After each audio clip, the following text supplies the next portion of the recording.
Welcome to the I'm Not Going to Work Tomorrow podcast. This is a beer podcast. This is a beer drinking podcast. Yep, we are drinking some beers. Surprise, surprise. Yep. After that last episode was all about my escape from alcoholism, here we are. Yeah. But it's a long walk from goddamn Still Reserve to Yangling. I would say so. You know, Steel Reserves are kind of down there. It's not even what I was drinking. I was drinking like Busch Light, Bud Light, shit. Well, I mean, I still like Busch Light, not going to lie. Yeah, but, you know, still it's an American piss beer. Yeah. Like, if Bud Light's American piss, Busch Light is definitely American piss. I would say they're in at least the same category. They're from the same company. They are the exact same company. Anheuser-Busch. Yep. You know, did you ever hear it's phrased as a joke, but so the Canadians, they drink Moosehead beer. Uh-huh. And then they pee in the river, and the pee goes down, and it gets to Colorado, and they make Coors there. And then the people in Colorado pee, and it goes down the river again and ends up in Mexico, and they make Corona. So that's why Corona is piss beer. It kills 3 times. What's that poison they're not allowed to use anymore because it kills so many times? DEET? I don't know. It's something that Papa was telling me about it. Anthrax? No. It was a poison that they used to kill like rats. Oh. They'd use it, I think it was to kill. It would kill the rats, and then birds would eat the rats that had died, and then it'd kill the birds, and then the birds would die, and it'd kill the coyotes that ate it, and then it'd kill another slew of birds that ate the coyotes. Yeah. You know, that's actually why the bald eagle became endangered. Oh. Yeah, it's because of poison. I'll be down. Yeah, I mean, because it's the national bird. You can't shoot them, not legally anyway. Yeah, and they're also, you know, super actually endangered. I mean, there's videos of fucking bald eagles just gathering in mass on fucking, like, deck yards and shit. I mean, yeah, they're coming back, but for a long time, you didn't see a lot of them. Yeah. There's actually a couple of them that live not too far from around here. You see them on the river a lot. Dude. When I was still living, you know, around the Maplesville area, there was some kind of like, it was Trade Day or Heritage Day or some shit. They had some sort of festival in Plantersville across from Pickering's. Yeah, I know what you're talking about. And we got up there, and me and Papa and Keith went up there just for Keith, you know. He was a youngin', so there was lots of stuff for him to enjoy. And there was a fucking, like a falconer, you know, a fella with one of them dang old gloves. Yeah. That, you know, bird can perch upon. Got the bird with the hood on his head. He had a fucking bald eagle, bro. I'm pretty sure that's illegal. He had a bald eagle. Maybe there's something like he was working with a zoo. No, he didn't work for the zoo. He worked for the fucking state. He was like a ranger or some shit. Oh, okay. I guess that makes sense too. You know, like, he wasn't just some dude. Like, he had a badge and shit and a gun and all. But like a gun, a badge, and a whole car. And a fucking bald eagle that would destroy your face. Yeah. Dude, those things are terrifying. It was huge. It was like a dinosaur, dude. It was literally like being face to face with a fucking velociraptor. Yeah, you know what's even scarier than a bald eagle? What? You ever heard of a golden eagle? The brown ones? They're a little more aggressive, ain't they? They're also fucking gigantic. Oh. They are literally pterodactyls. That's what it is. They are literally pterodactyls. They are fucking huge. They have a wingspan that's like 8 feet or something like that. This one's wingspan was close. It was like 6 feet. It flapped its wings a couple of times, and I was like, oh, fuck. Yeah. That could carry Keith off. Fuck, we better be careful. Did you watch the newest Jackass? No. Dude, it's fucking hilarious. I bet it is. I don't know. There was so much butt stuff in the previous, like, 2. Oh, there's still butt stuff, not gonna lie, but I don't know why there's more dick stuff now. There's dick stuff? Yeah. Yeah. What are they shoving up their dicks? Well, they're not shoving anything up their dicks. They're just they're present, you know, and the whole opening sequence, Chris Pontius. Do you want me to give you a spoiler, or do you care? I don't care about the spoiler, but be light because listeners might. Okay, well, I'm gonna be honest with you. I don't know how to be light about this because his dick is literally a prop in the opening sequence. Is it like the snake? No. Thing they did. They made a cinematic opening with his dick as a monster destroying a city. Well, that's fine. Yeah, and they had grade A puppet masters controlling his dick. And then at one point in time, the quote unquote monster. No, wait. The only way this is worth it is if they also controlled the balls. Oh yeah, they were his feet. The balls were his feet. All right, well, I guess I have to watch it. Yeah, so there's this one scene where the monster, if it was a dragon, it would be spitting fire, but it's shooting cum. And the whole set gets drenched in fake cum. Of course it does. Yeah. I'm telling you, it's fucking hilarious. They embrace the dick joke like never before. Okay, well, I guess I have to watch it now. I suggest it. I'm sure it's great. I don't know what was stopping me from watching it. I had a lot going on in my life when it came out. I was gonna go. So I had planned an Ohio trip for the Discord server I'm a part of. Yeah. And we were all gonna meet up in fucking Columbus, Ohio, and do all this stuff. And we were gonna go watch Jackass while we were there, but it ended up. Yeah, didn't you break your wrist? Yeah, that's why I have this giant scar. Yeah. Yeah, I fucking shattered my wrist on the second day. Got super duper crazy, blitzed drunk, and took my shoes off, but not my socks. Slipped in the kitchen, tried to catch myself, and, my 260-pound ass all came down on my wrist and just splintered it. Yep, that'll happen. That'll do it. That will do it. Yeah, but nobody really wanted to stop partying.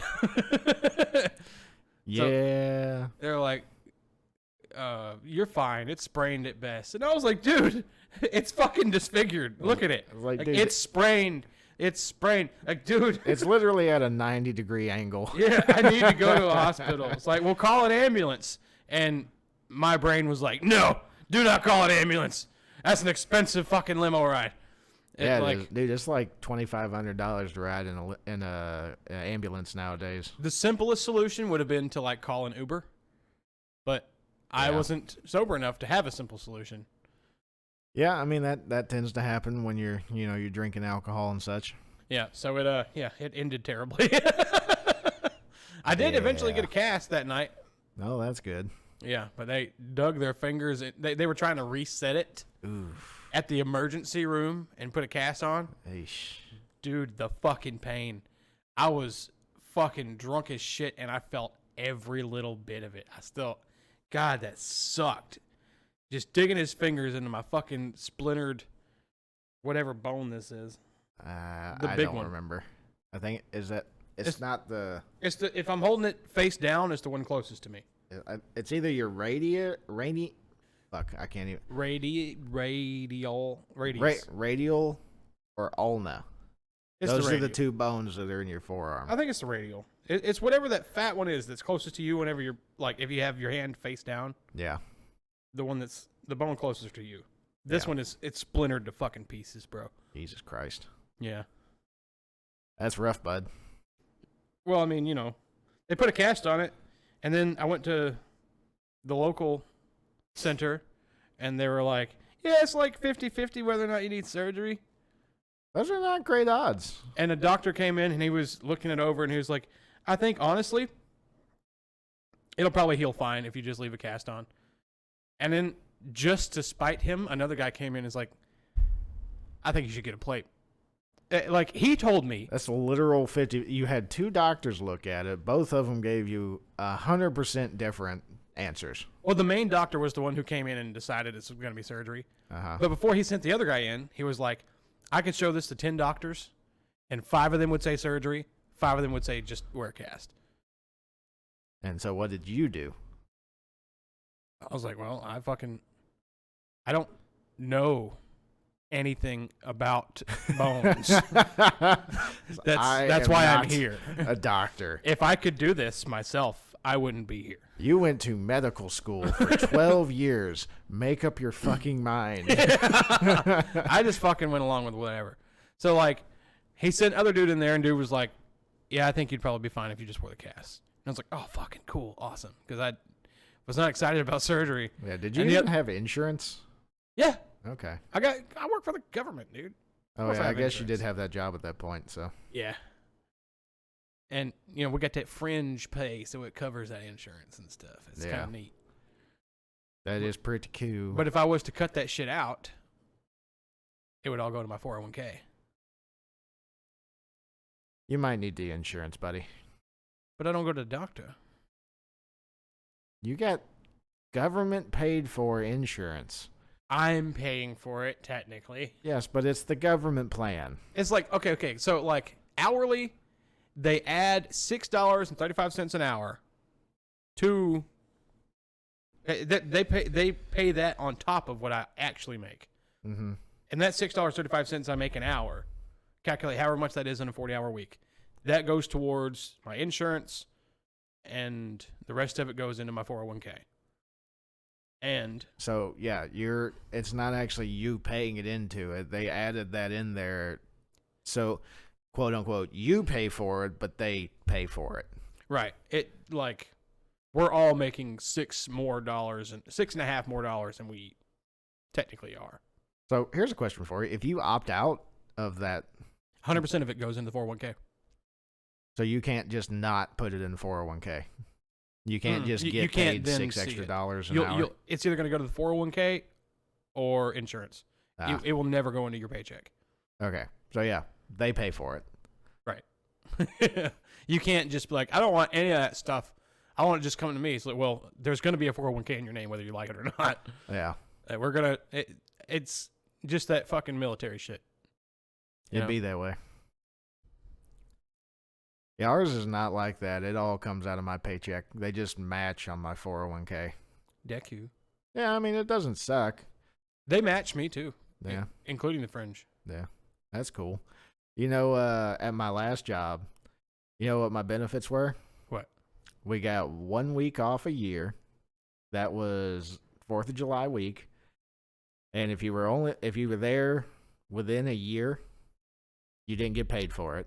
So you had to be there over a year to get paid for that week. And the only reason we got that week off was because the boss man's wife wanted to go to Panama City to the condo that they owned.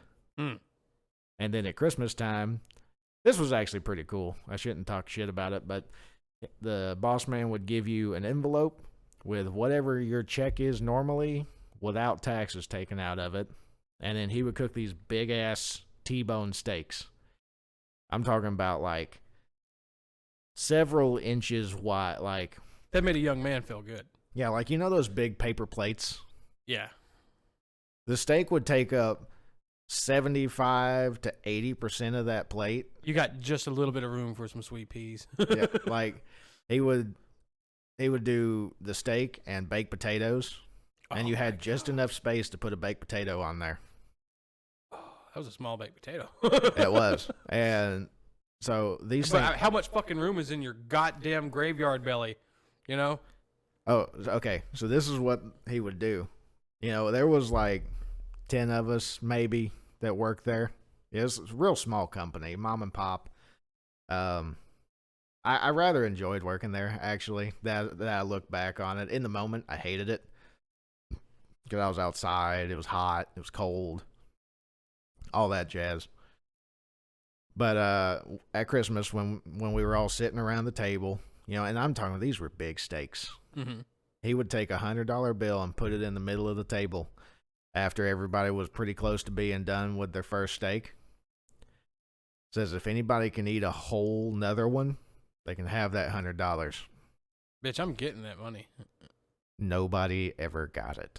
I worked there for 5 Christmases. Do you have to eat the baked potato? You had to eat your first baked potato. The second one was optional, but you had to eat 2 whole steaks. And a baked potato. And the baked potato. Dude, your fucking mouth's going to be tired of chewing that motherfucker. Yeah, I mean, and these were like, I don't know, 50, 60 some odd ounce steaks. They were big uns. Okay, so just inhale the motherfucker. Fucking just power through. Take the money, puke. Enjoy your first meal. No, you can't puke. Oh, you can't puke afterwards? No. What if you collect the money and then like an hour later puke? Well, I mean, after we got done eating, we all went home. This was on like Christmas Eve. What if you puke in the parking lot? He might ask for his money back. I don't know. Nobody ever left with the $100. He always put it back in his pocket. That's fair. I would give that bitch a run for his money. I would try. I tried 2 years in a row. I couldn't do it. And I'm a big fella, and I can eat. But I never got anywhere near getting done with that second one. Now, I did see one fella. He got real close. And it was very surprising who this was. Skinny boy? Do what? Skinny boy? No, he was this old black fella. And he was swole up. He wasn't but like 5'8", maybe. Kind of a little short fella. A little taller than me. Or no, probably like exactly my height. No, he had to have been a little bit shorter than you. He's probably 5'6" or something like that. Okay.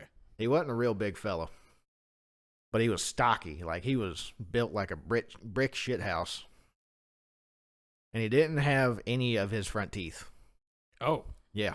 How was he eating the fucking steak? He was gumming it to death.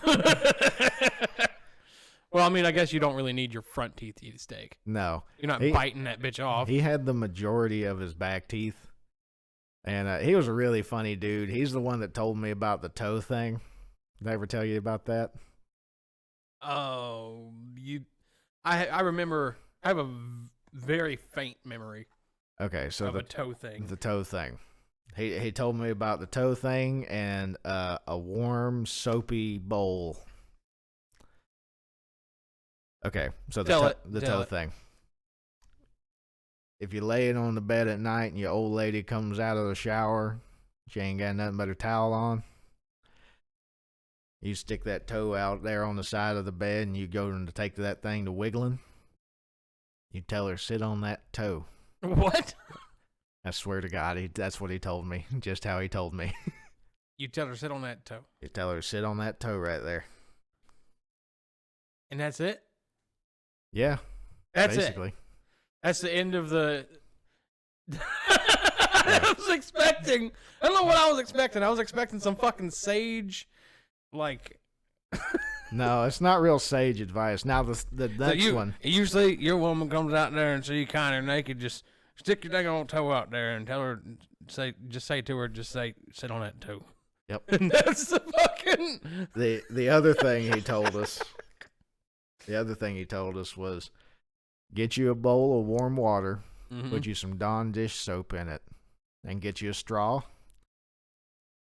Put your manhood in the bowl. Uh-huh. Have your old lady go to blowing on that straw right there. So the fucking... the bubbles? Yeah. What? Uh-huh. So this guy, as soon as he discovered there was an invention called a jacuzzi, he flipped his shit. I imagine he did. He's fucked every jacuzzi he's ever encountered. I don't even know if he's alive still. I kind of hope he is because he was a character. He's got some fucking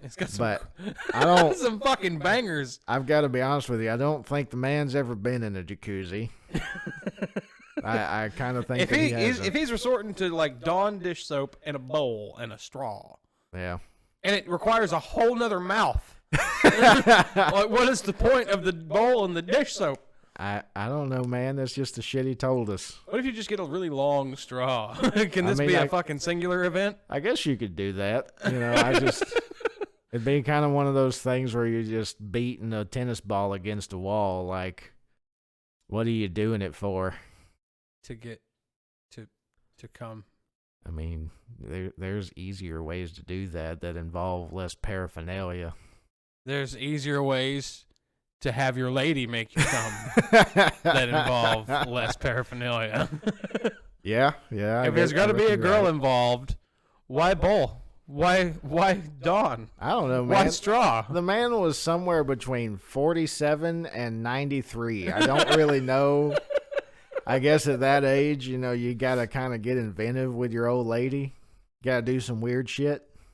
He was like, baby, suck my dick. She was like, fuck you. Suck your own dick. Like, what if I get a bowl and Dawn? You just blow in that straw right there, and I'll finish off in just a minute. Yeah. Go ahead, sit on that toe while you at it.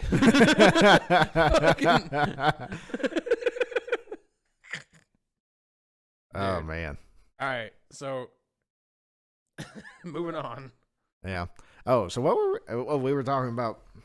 Which one you want to do? Steaks. I got a topic. You got a topic. What you want to do? Oh, yeah. You want to do rollies? Yeah, we can do rollies. Let's do rollies. Throw me a 20. Oh, I almost caught that. Okay. All right, 1, 2, 3. I can't see it. I did good. I got a 5, so you probably beat me. I got 19. Yeah, you beat me. All right, we'll do yours. If I was a champion fighter, I done had crit on you.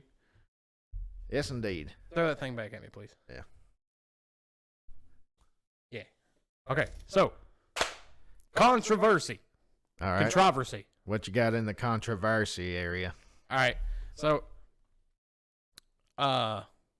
most everybody with YouTube or Twitch should know who Moist Critical is. I have to be honest, I've never heard of the guy. He is a super popular streamer, YouTuber. He's definitely one of the most famous, if not like the most famous Twitch streamer right now. He What does he do? Like on Twitch, does he play games or? It's mostly reactions. Oh, okay. He does some like music adjacent stuff. It's like fucking like ICP, but it's all about like it's all completely satirical and about fucking girls. So ICP? I guess, but there's no murdering people. Well, sometimes there's murdering people. I guess it's more ICP than I thought. But they don't have like a Shaggy 2 Dope. No. Nothing that it's way less cringy. Okay. It's still a little cringy, but like Is it like white guys rapping or? Yeah, it's white guys. Oh Jesus. But like it's not all rap. Okay. It's if you watch any of the streams and learn any of the personalities, it's pretty funny. Okay. They're just people. They're just trying to make you laugh. But it's literal satire. Yeah, they are just literally just trying to make you laugh. They don't take themselves seriously. Well, Charlie might. I don't know. Charlie is Moist Critical. Okay. Long-haired fella, looks like a stoner. He's about 5'6", pasty white, but he has usually pretty unbiased opinions, just like a fucking middle of the road type of fella. Yeah. But he does sort of lean to the left a little bit to appease the horde, it would seem, because there's a detail in the story that's gonna contradict that a bit. Okay. So he reacts to shit. He the day I discovered the controversy I'm about to bring up, I had literally just mentioned on the Discord server that I'm a part of, the Deadwood Saloon. Shout out, what up, everybody? But I had just mentioned how sick I am of getting fucking recommended Moist Critical videos, because all it is some fucking drama that I'm not even remotely interested in. Not even remotely interested in watching. This person is so trash. This is so stupid. I didn't want to talk about this. Blah, blah, blah, blah, blah. It's like, those are the names, those are the titles of the 5-minute YouTube videos that he uploads daily. Okay, so just as an outside observer, with titles like, I didn't even want to talk about this. Why are you? Why are you talking about it? Because he gets views. Well, yeah, I guess that's a point. Yeah. People want to hear what he doesn't want to talk about because surely it's juicy. And a lot of the times it is, but I just fucking don't give a fuck. I don't want to be sitting in a goddamn virtual hen house while fucking Moist Critical's clucking in about the hen next door and what they did. It seems like he could probably get a job on like MSNBC or Fox or some shit like that. But but what is admirable about it is it's his own personal opinion, and a lot of his shit, he's actually a pretty funny dude. It's all like whenever he roasts people, it's completely deadpan, and it seems like he probably wrote this down or thought it out. And a lot of the time, it's brand new roasts that he's never gave to anybody, but it isn't like he's reading anything. Yeah. He's just looking directly at the camera. You know what I mean? So these are at least his thoughts on it. These are his thoughts. They're original. There can't possibly be anyone but him. He's the only one that talks like that. Never heard anyone else talk like him. Okay, so, pros, cons. Pros, it's actually pretty good content. Cons, I don't actually give a fuck about streamer drama.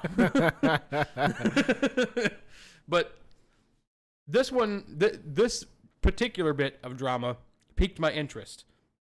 He's recently been feuding with a guy named Sneeko. You know who Sneeko is? Before today, no, I had no idea. He's an Andrew Tate dick rider. I know who Andrew Tate is. Yeah, he's part of the Red Pill Society. He's, he used to do like on the street videos. Like he'd just walk up to random people and ask them questions with a microphone. And that was actually pretty good content. Yeah. Some of that was actually pretty good. There's a reason he got popular. But so was he doing this before like Jimmy Kimmel was doing it, or Sneeko? Yeah. No, the kid's like fucking 23. Oh. Yeah, he's young. And so is Moist Critical. Moist Critical is our age.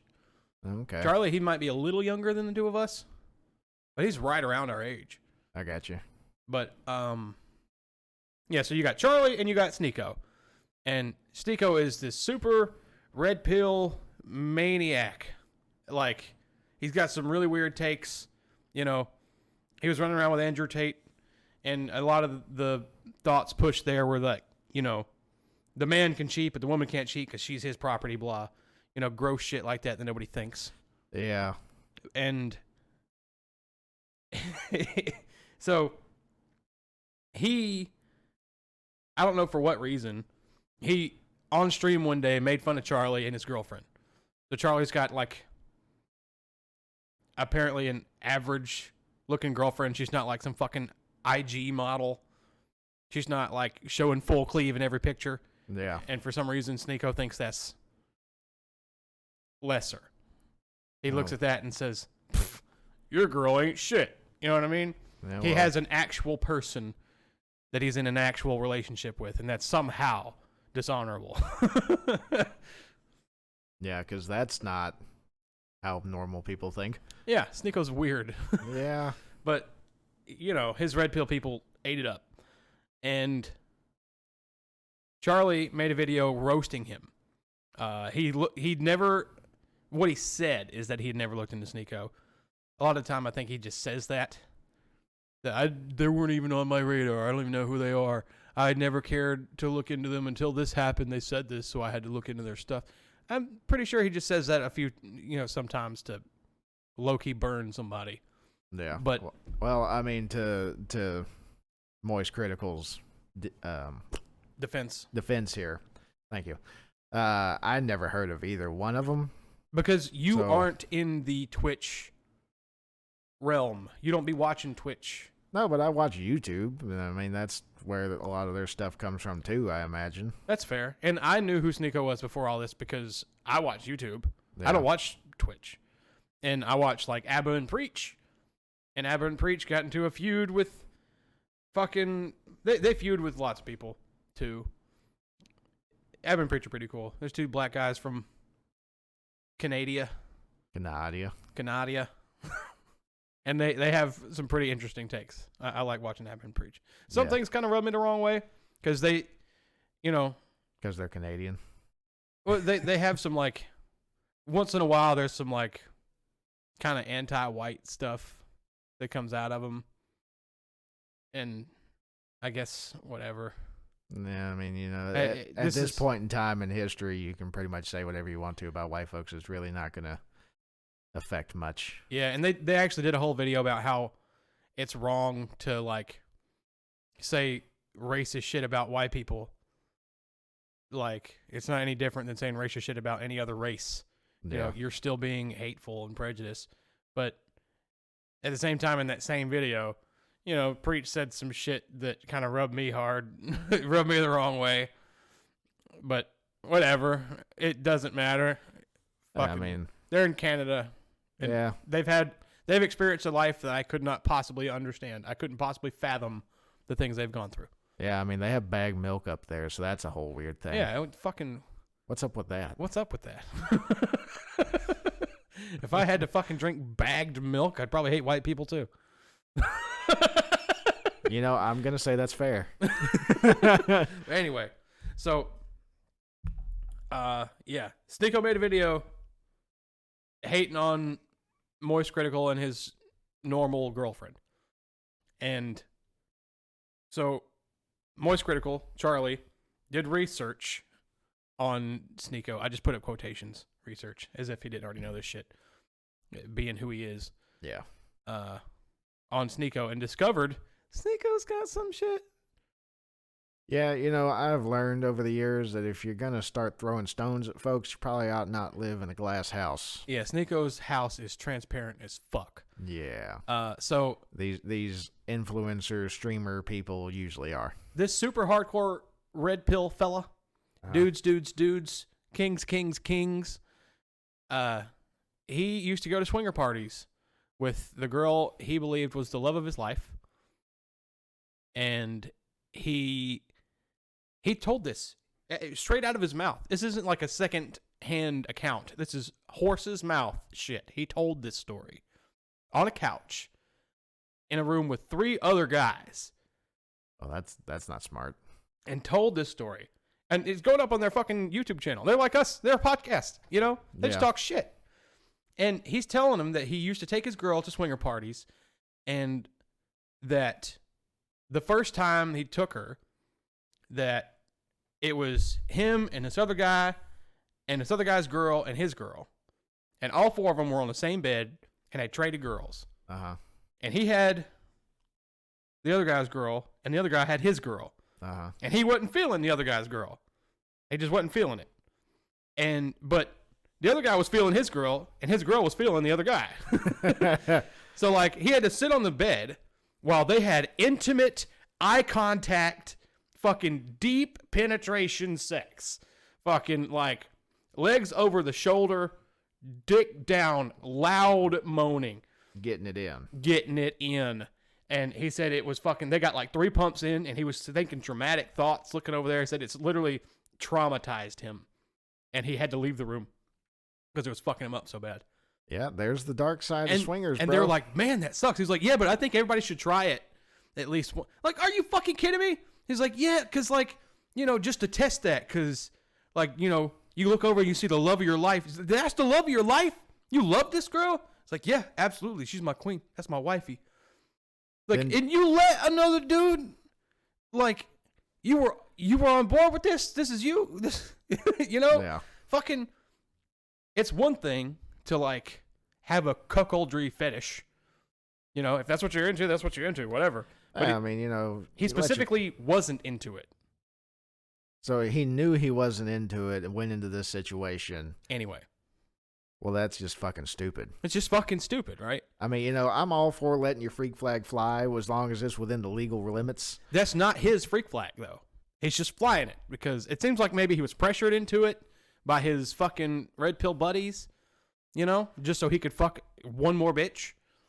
Yeah, but yeah.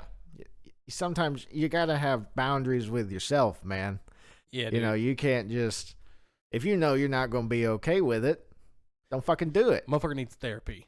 Yeah, like, hey, now you're getting peer pressured by a bunch of jackasses. To let the one person that's supposed to be in it for you get dick down. You know what that sounds like to me? What? It sounds like his buddies was trying to smash, and this was just the way to open the door. Maybe. Next step was for to walk into it. You know what I mean? Yeah. Yeah. Next thing you know, old girl, the love of old buddy's life, is getting passed around the couch. Yeah, well, she did. He apparently went to these parties 3 different times. And he was recommending that everybody should do it just to test yourself and blah. It's like, that's the stupidest fucking thing I've ever heard. Yeah. Like, why don't you test shooting yourself in the face and see how that goes? You know? Fucking, what are you talking about? That's a terrible idea. Don't do that. Yeah. One time, maybe okay. Like, you're apprehensive about it, but you still want to check it out. You go, you don't have a good time. That's when you say, okay, this isn't for me. What he thought was he was going to go in there and get a fine-ass bitch better than his. And when that's not what happened, his mood changed. You know what I mean? Yeah. Guess what? The grass is never greener on the other side. No, it's just a different shade of the same fucking green. Yeah. So, you're better off being happy with what you got at the house. Naturally, after Sneeko made that video talking shit about Charlie and his normal girlfriend, Charlie was like, "Are you fucking serious? You fucking cuck." Fucking. He roasted his ass to oblivion. And that was it. He didn't say anything else. That was 3 months ago. Uh-huh. And since then, Sneeko has been fucking losing his mind. That hurt his feelings so hard. I bet. Because now it's not his red pill buddies being an echo chamber for him, and somebody else is actually calling him out on his bullshit. Well, this happens over and over and over again. No one has ever won internet beef with Charlie because he really doesn't have anything for you to attack. He's really sort of bulletproof right now. Eventually something will come out that he did because nobody's perfect. Yeah. And he will stop being bulletproof. But right now, he kind of is. Like, you can't really win an argument with him. There's nothing to roast. Yeah. I mean, well, this is the way I think about it. And this is not to take anything away from this Charlie fella. But if you're broke as fuck, your house probably not getting broke into so they can steal your TV. When you're rocking a fucking, like a fatback, old school projection TV, ain't nobody trying to jack that. Charlie is, he's worth a couple million. I mean, okay. I don't mean like he's broke. Mm-hmm. That's not, it's like an analogy. Okay.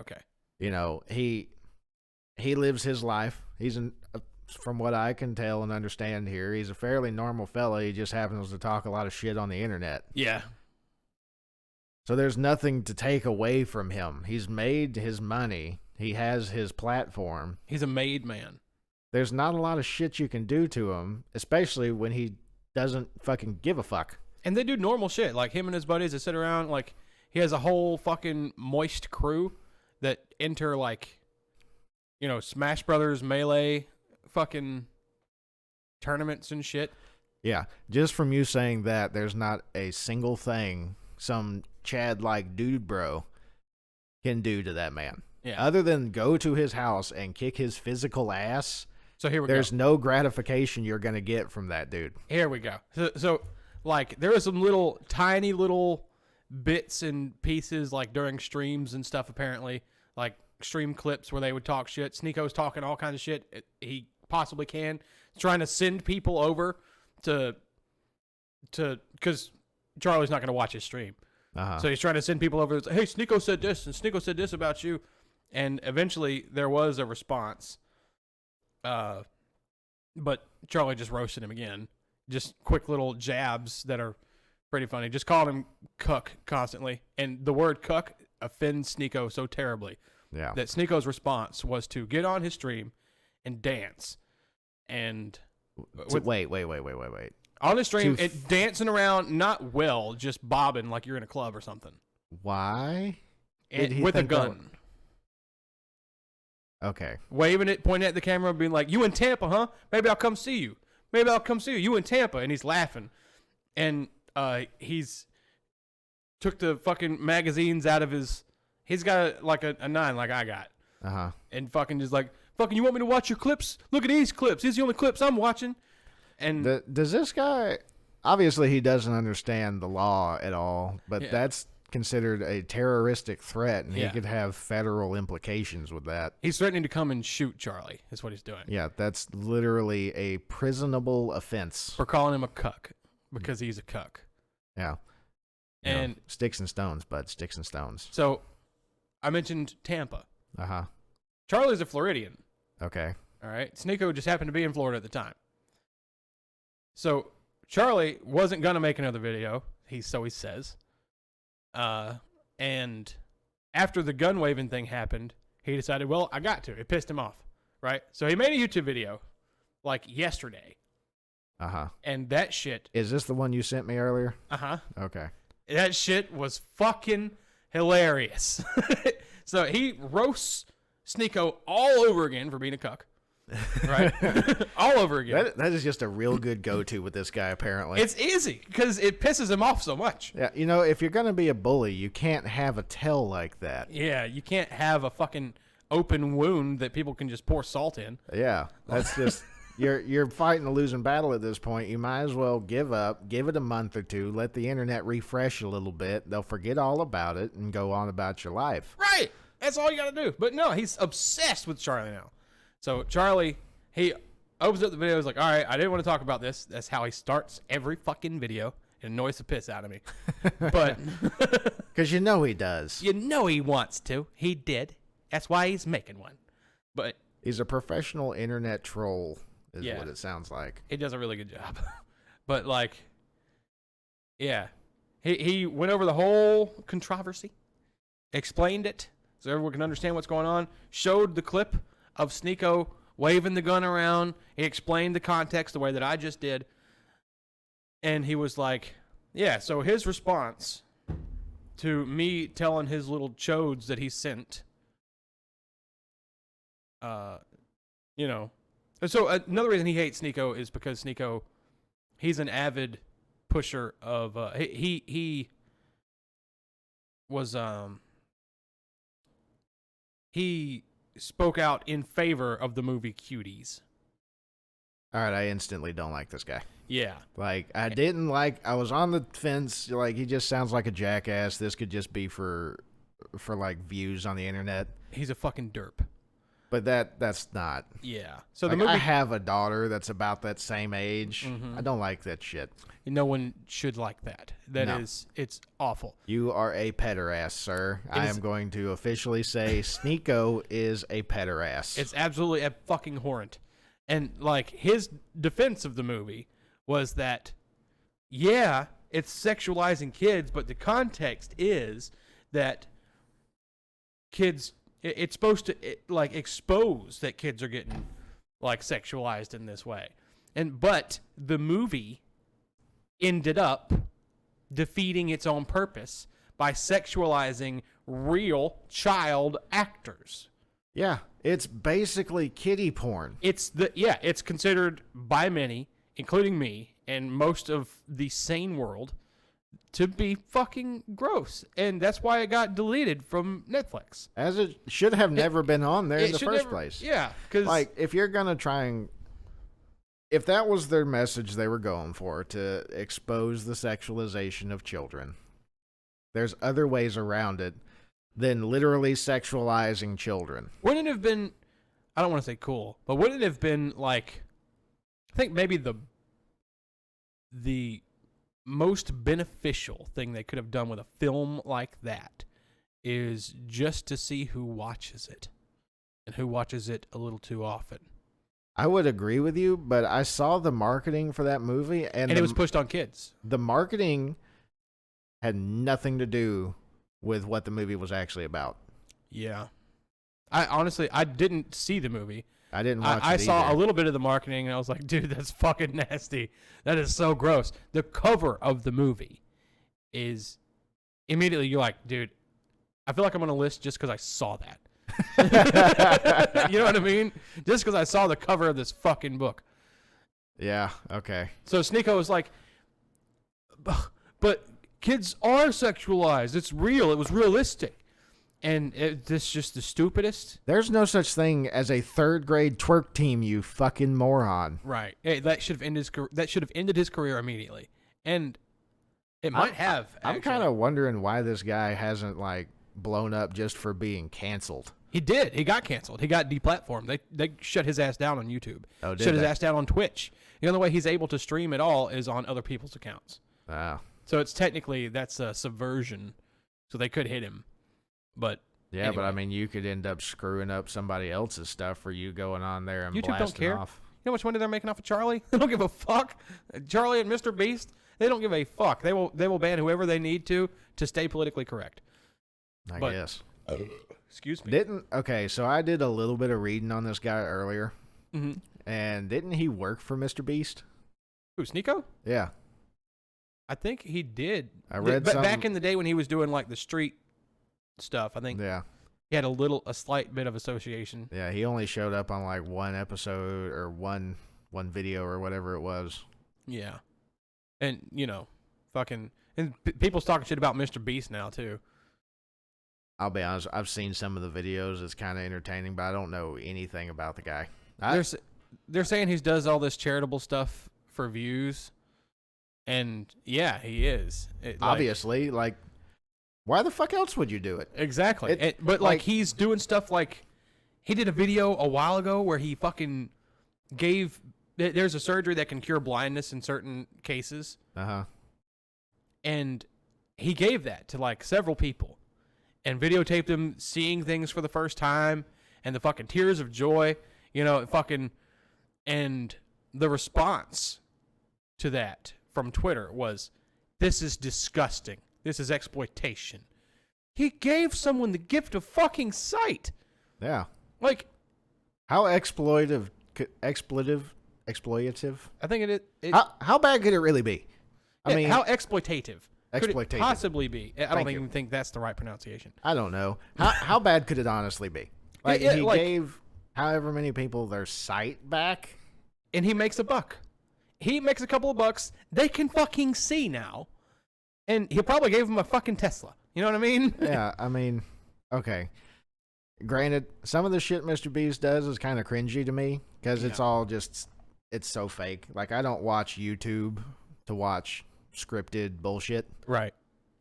But so the guy does some nice shit for some people and films it. Who gives a flying fuck? Exactly. And, like, have they never seen, like, game shows?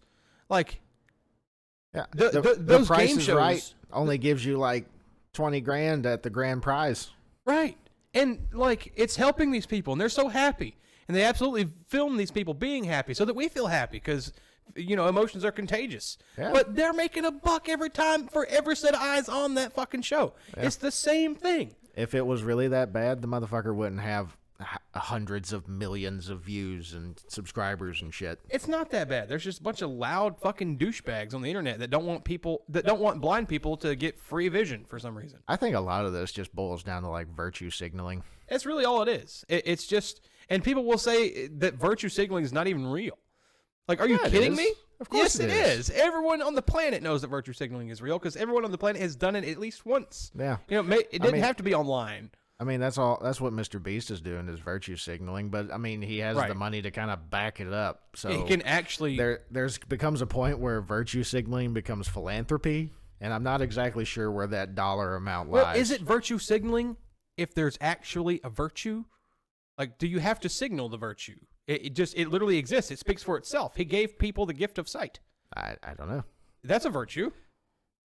Yeah, right? Yeah. I mean, it's virtuous, I mean, okay, take like the biblical stance. Yeah. Jesus gave people their eyesight back. It was for clout. It was all for clout. So saith Twitter. Yeah. They're filling up his fucking basket, I'm sure. I mean, if you think about, like, take Mr. Beast in comparison to, like, Bill Gates. Mm-hmm. Okay, everybody touts Bill Gates as, like, this wonderful philanthropist that's spending all this money to make the world better. You know what he's actually doing? All the money he's putting into these areas are his next business venture. Yep. They're his next market. That's all he's just progressing them up enough so that they start buying his shit.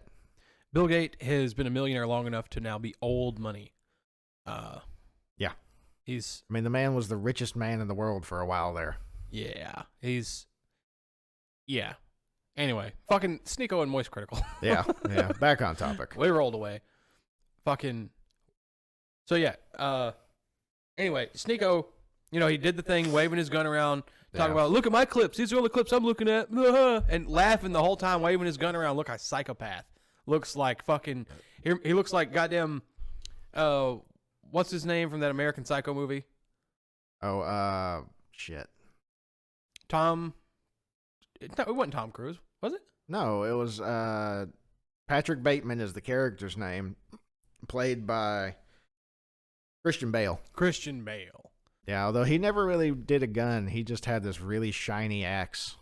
But yeah, the face, he was laughing with joy, pointing this gun at the fucking camera and shit. And did he happen to be talking about Huey Lewis? Yeah.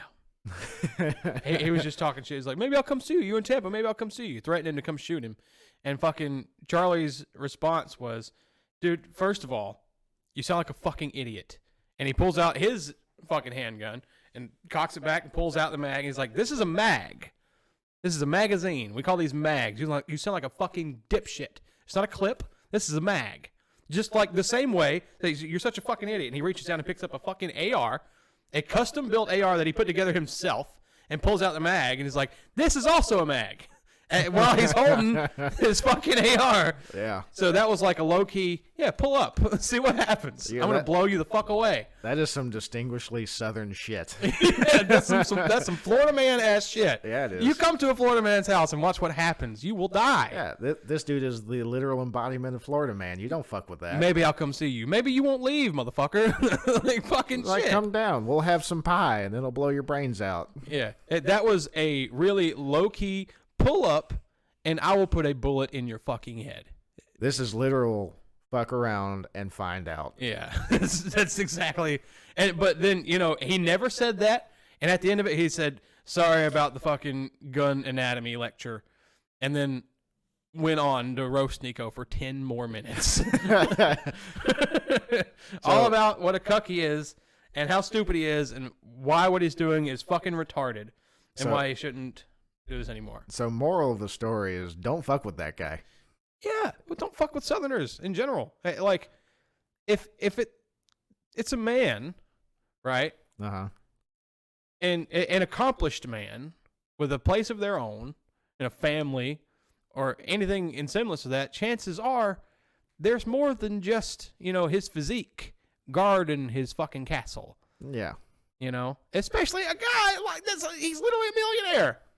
Them motherfuckers probably got fucking bots.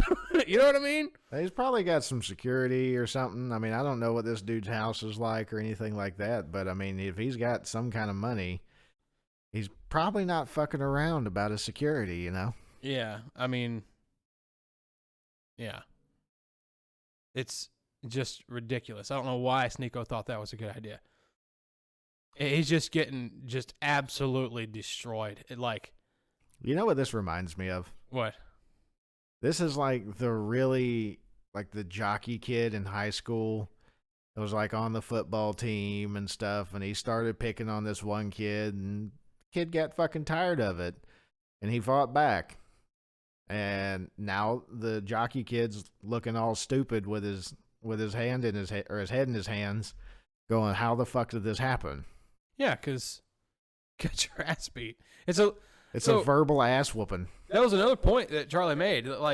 Fucking the only reason you jump to violence is because you can't use your words. Yeah, you can't win this argument. Yeah. And I'm guilty of that sometimes. Sometimes I get so fucking frustrated, I don't even want to bother using my words. I just want to. If you piss me off enough, I'm gonna say that I want to kick your ass anyway. Yeah. It doesn't matter if I could win the argument. I just kind of want to hit you. I was like that for a very long time. I still slip into it once in a while. I do too. But I was going to say something. Now I can't remember what I was going to say. Sorry. It's all right. What era in this conversation were we in?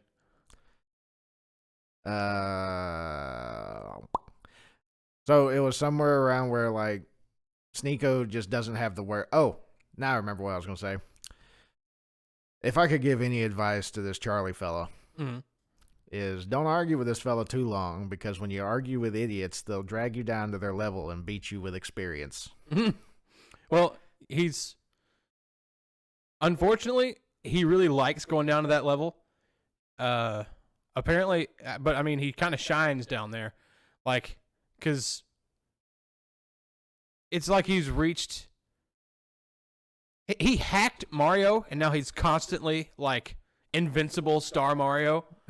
You know, so like he goes down there, you know, little bitty Mario, and everybody and fucking Sneeko, maybe he got a mushroom and thinks he's a big boy now, and all he's gonna do is touch Charlie and die. Yeah. Like, I can guarantee you, no matter how this ends, it's probably not going to be real good for this Sneeko fella. Sneeko's a pussy, dude. He's not going over there. Like, he is not going to Charlie's house. He's not going to do that.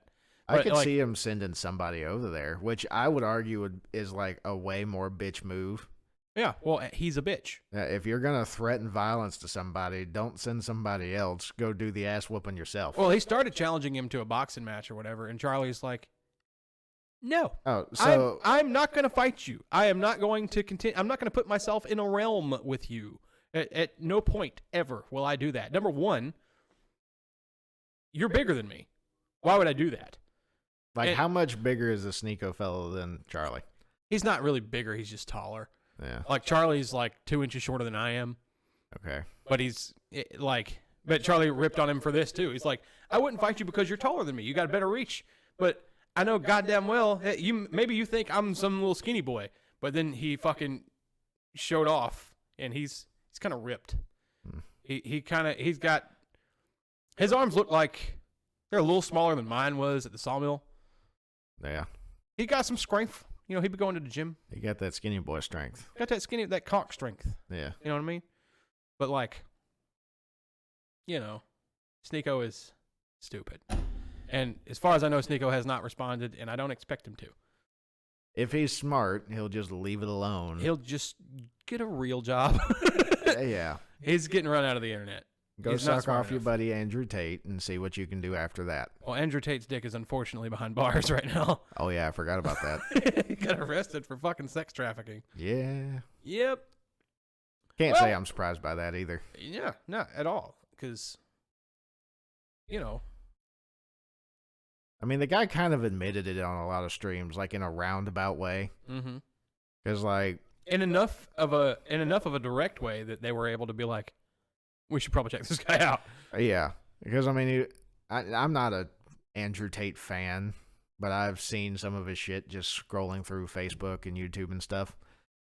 And I remember watching one of these things, and he was just talking about, I got a couple girls that I'm running their OnlyFans for them and stuff like that, and doing the wherever he was, Poland or Ukraine or whatever, backwater Eastern European country he was in. Romania, that's what it was. Ouch. Ooh. Fucking fire for Romanians, huh?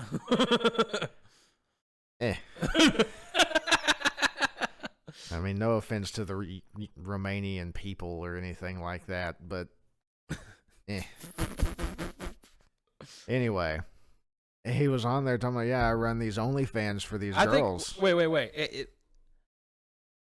The fact that we can think of a country we've never been to and think of it as backwater, I'll bet you there are more places than not there that are way nicer than like what we're used to. Maybe not in Columbus, but Columbus is pretty shitty in some places. Yeah, I mean, every town is kind of shitty in some places. It doesn't matter if it's America or in Europe or But saying Africa. someplace is a backwater location, that's like literally where I came from. I'm from Pine-Tucky, Alabama. Backwater. Buddy, you're not even backwater. You've gone past the water into the trees and then have found a mud puddle. That's where Pine-Tucky is, okay? No offense, but like full offense here. I don't mind. I ain't got no motherfucking annoying ass, Sneeko ass neighbors talking about they want to come up to my house with a fucking handgun. You're a fucking idiot. Yeah. But you won't make it past the dogs. To get up here, it takes a 4-wheel drive, by the way. Your Escalade ain't going to make it. But, anyhow. I could probably get that Escalade up that trail there. I mean, if you drag it with a fucking Winham. But anyway. It might not look as shiny as what it did before. All right, let's go. Yeah. What was you on? I distracted you. Oh, the Andrew Tate thing. So, like, I don't really know much about the guy, but I saw one video where he's talking about running these OnlyFans sites for these girls and stuff. Uh-huh. And just based off my pure gut instinct, I was like, that kind of sounds illegal, buddy. Mm-hmm. It's something didn't sit right. And that was probably about a month or two before I heard about him going to jail. And I was like, yeah, I was right. Yep. And all of these, he does all these like fucking business, educational fucking. Yeah, that's a things. fucking pyramid scheme if I've ever seen one. He makes you pay like $50 to get access to his 51 steps to Is success. Is it like Hustler University or some shit like that? Yeah, that's what it is. Yeah. And in that shit, he literally details like building yourself up as this fucking, major successful businessman. Take advantage of your family members for free labor. Like, fucking call up these girls, tell them, oh, baby, you're the one. It's just me and you, blah. And then when they get there, you just basically trick them into working for you and running your OnlyFans.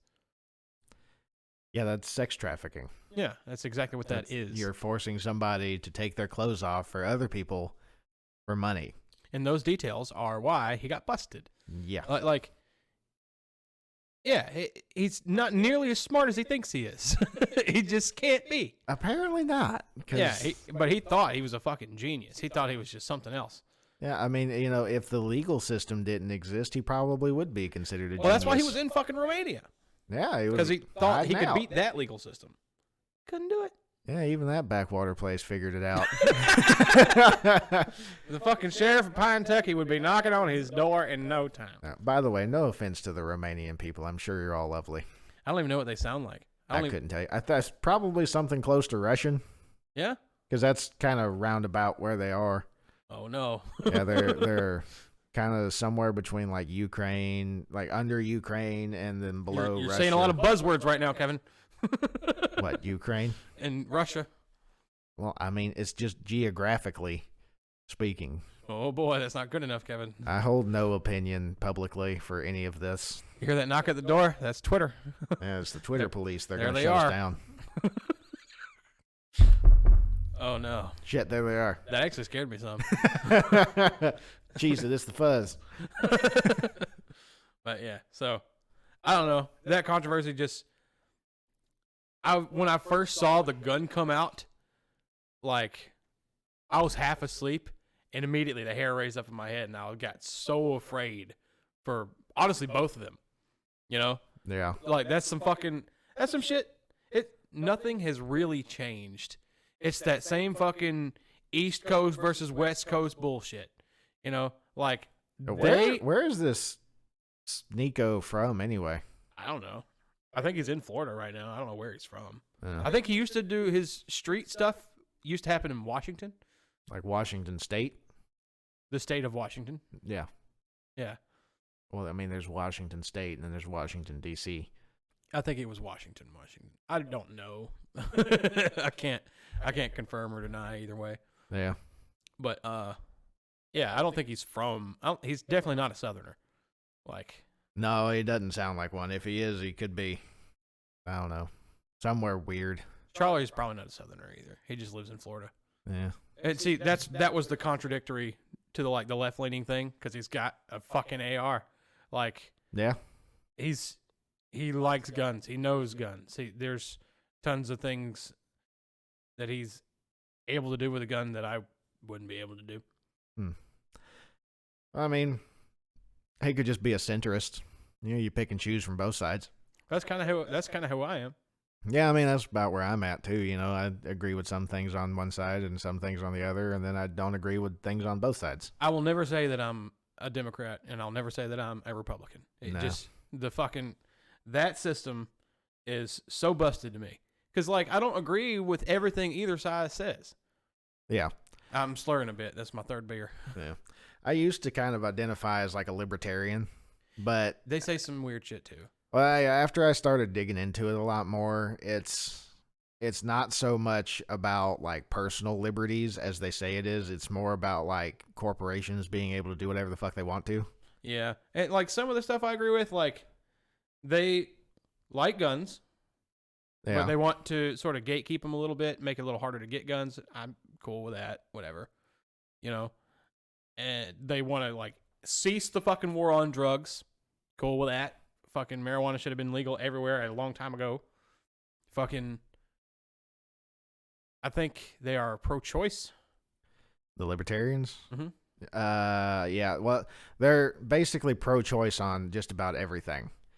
So it's kind of a less is more type of situation where they want smaller government and, you know, more civil liberties. Right. So you can, you know, if you want to do drugs, knock yourself out. If you want to buy a gun, knock yourself out. And just let natural fucking selection just take its fucking course. Yeah, but see, the problem with that rhetoric is that it doesn't just apply to you and me. And this is where my problem with the Libertarian Party kind of came from, is it extends all the way out to corporations, where you can have, like, say, Exxon or, you know, the nuclear companies or anything that does anything. Mm-hmm. They can basically do whatever they want to at that point within certain realms, yes, but basically they would get rid of the EPA. That will never happen. EPA will never go away. They were, if Joe Jorgensen got elected in the last election, it was going to. That just can't happen. Yeah, but like my big problem was that they were then going to start dumping a bunch of stuff, and my one real big lefty side is that they were they allowed for dumping.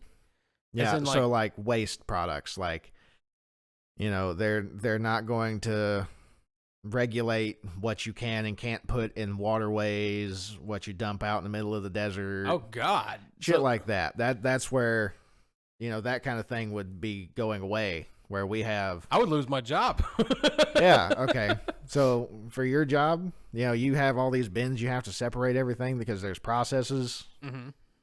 That would then be up to the company to self-regulate themselves. And you know what happens when people have to self-regulate themselves? Chaos. They don't regulate themselves. Yeah, they don't. They just start throwing shit everywhere. You got dogs running without horses, you know. There has to be a threat of, you know, utter desolation for people to actually get their shit together. Yeah, and that's where my, like, environmentalists kind of kick in. And I didn't like fucking, that. If you read Love Canal, like, you know what happened up there? Like, toxic waste is real. It's an actual threat. I'm talking about birth defects. I'm talking about kids playing in the sandbox and complaining that their feet are burning. Yeah, well, I mean, look at, like, Flint, Michigan, and then what was the one that just happened recently? Lebanon? Or the train derailments. That's what I'm talking about. Where was that at? That was East Palestine. East Palestine, yeah. Yeah, and they're like, no, it's fine. You guys can come back. There's no big deal. There's still fucking acid rain. Have we talked about this on the podcast? No, I don't think so. Yeah, the fucking train fucking derailed and unloaded fucking thousands of gallons. Thousands and thousands of gallons of vinyl chloride. And they were so afraid it was going to blow up, they did a quote-unquote control burn. Yeah, which was not controlled.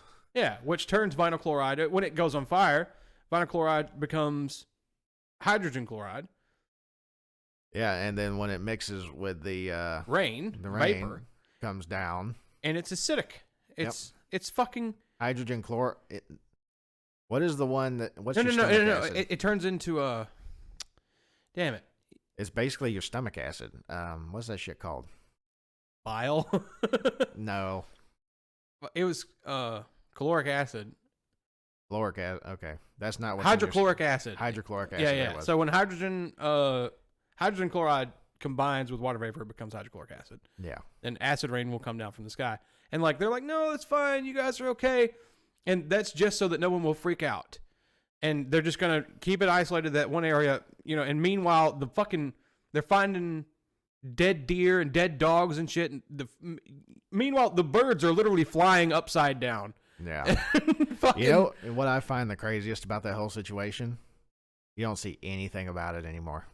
it's gone. It happened for 2 days, and then it's just gone. Well, because what can we do?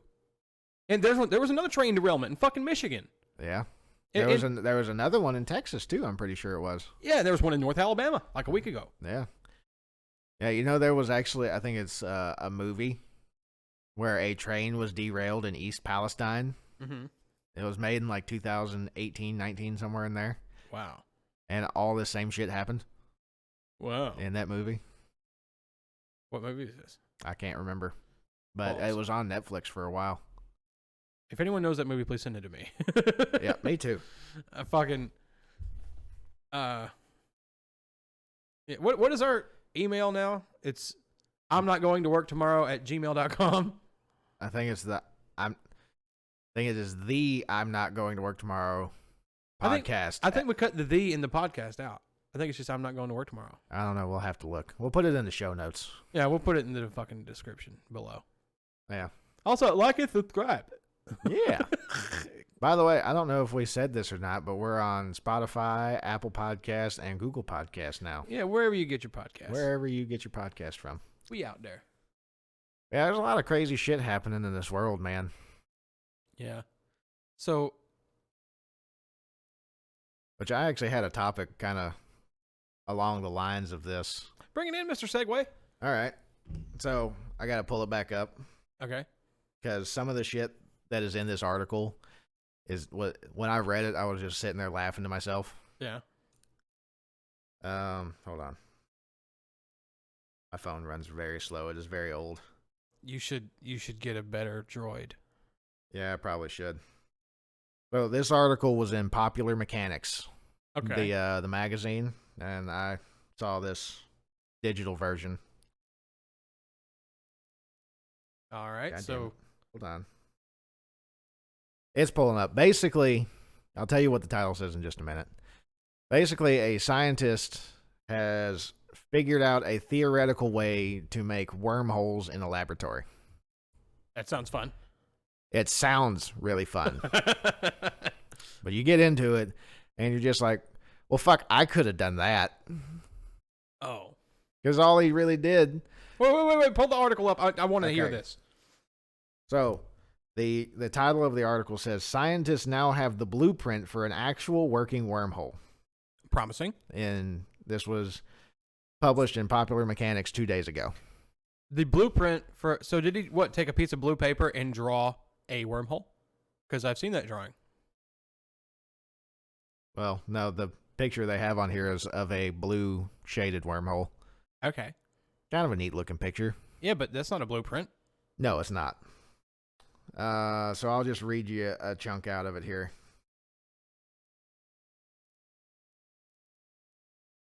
There's dead air, Kevin.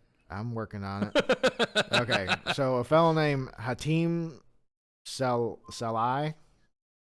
Hatimsalih. I don't care, Mr. Hatim. Yep, Mr. Hatim, an honorary research fellow at Bristol's Quantum Engineering Technologies Lab and co-founder of the startup Dot Quantum, published a paper in the journal Quantum Science and Technology saying there's a real opportunity to build out counterportation. Counterportation. Not teleportation. Not akin to teleportation, but without particles actually moving. Okay. It never goes into any more detail about what that is in the article. So particles don't move. So what does it mean? Okay. So is it just a transfer of information but without actual particles moving? Instead of you moving through time and space moves under you. I guess that could be what it is. So particles don't move. Yeah, so it continues on saying, think a wormhole with a twist. Okay. In quotations, here's the sharp distinction, Salil says in a new release. While counterportation achieves the end goal of teleportation, namely disembodied transport, it remarkably does so without any detectable information carries traveling across. Okay. Whatever that means. So I guess it works like teleportation. That's about as much of that article as I read earlier when you sent it to me. Yeah. So basically what I'm getting from that is that, like, it's almost like a mini worlds kind of thing where it takes a copy of you, is what it sounds like. Yeah. Okay, so I recall someone talking pretty in depth about teleportation and what that might look like. So, like, it's very similar to this. So what they're doing for teleportation to work the way you see it in the movies, you'd have to be broken down piece by piece where you stand and then reassembled on the other side. Yes. But there is a period of time where you are in pieces. Yes. And you will experience biological death. And then a thing will be built on the other side in your image, maybe even with your memories. But is that really you? The original you has died. You died.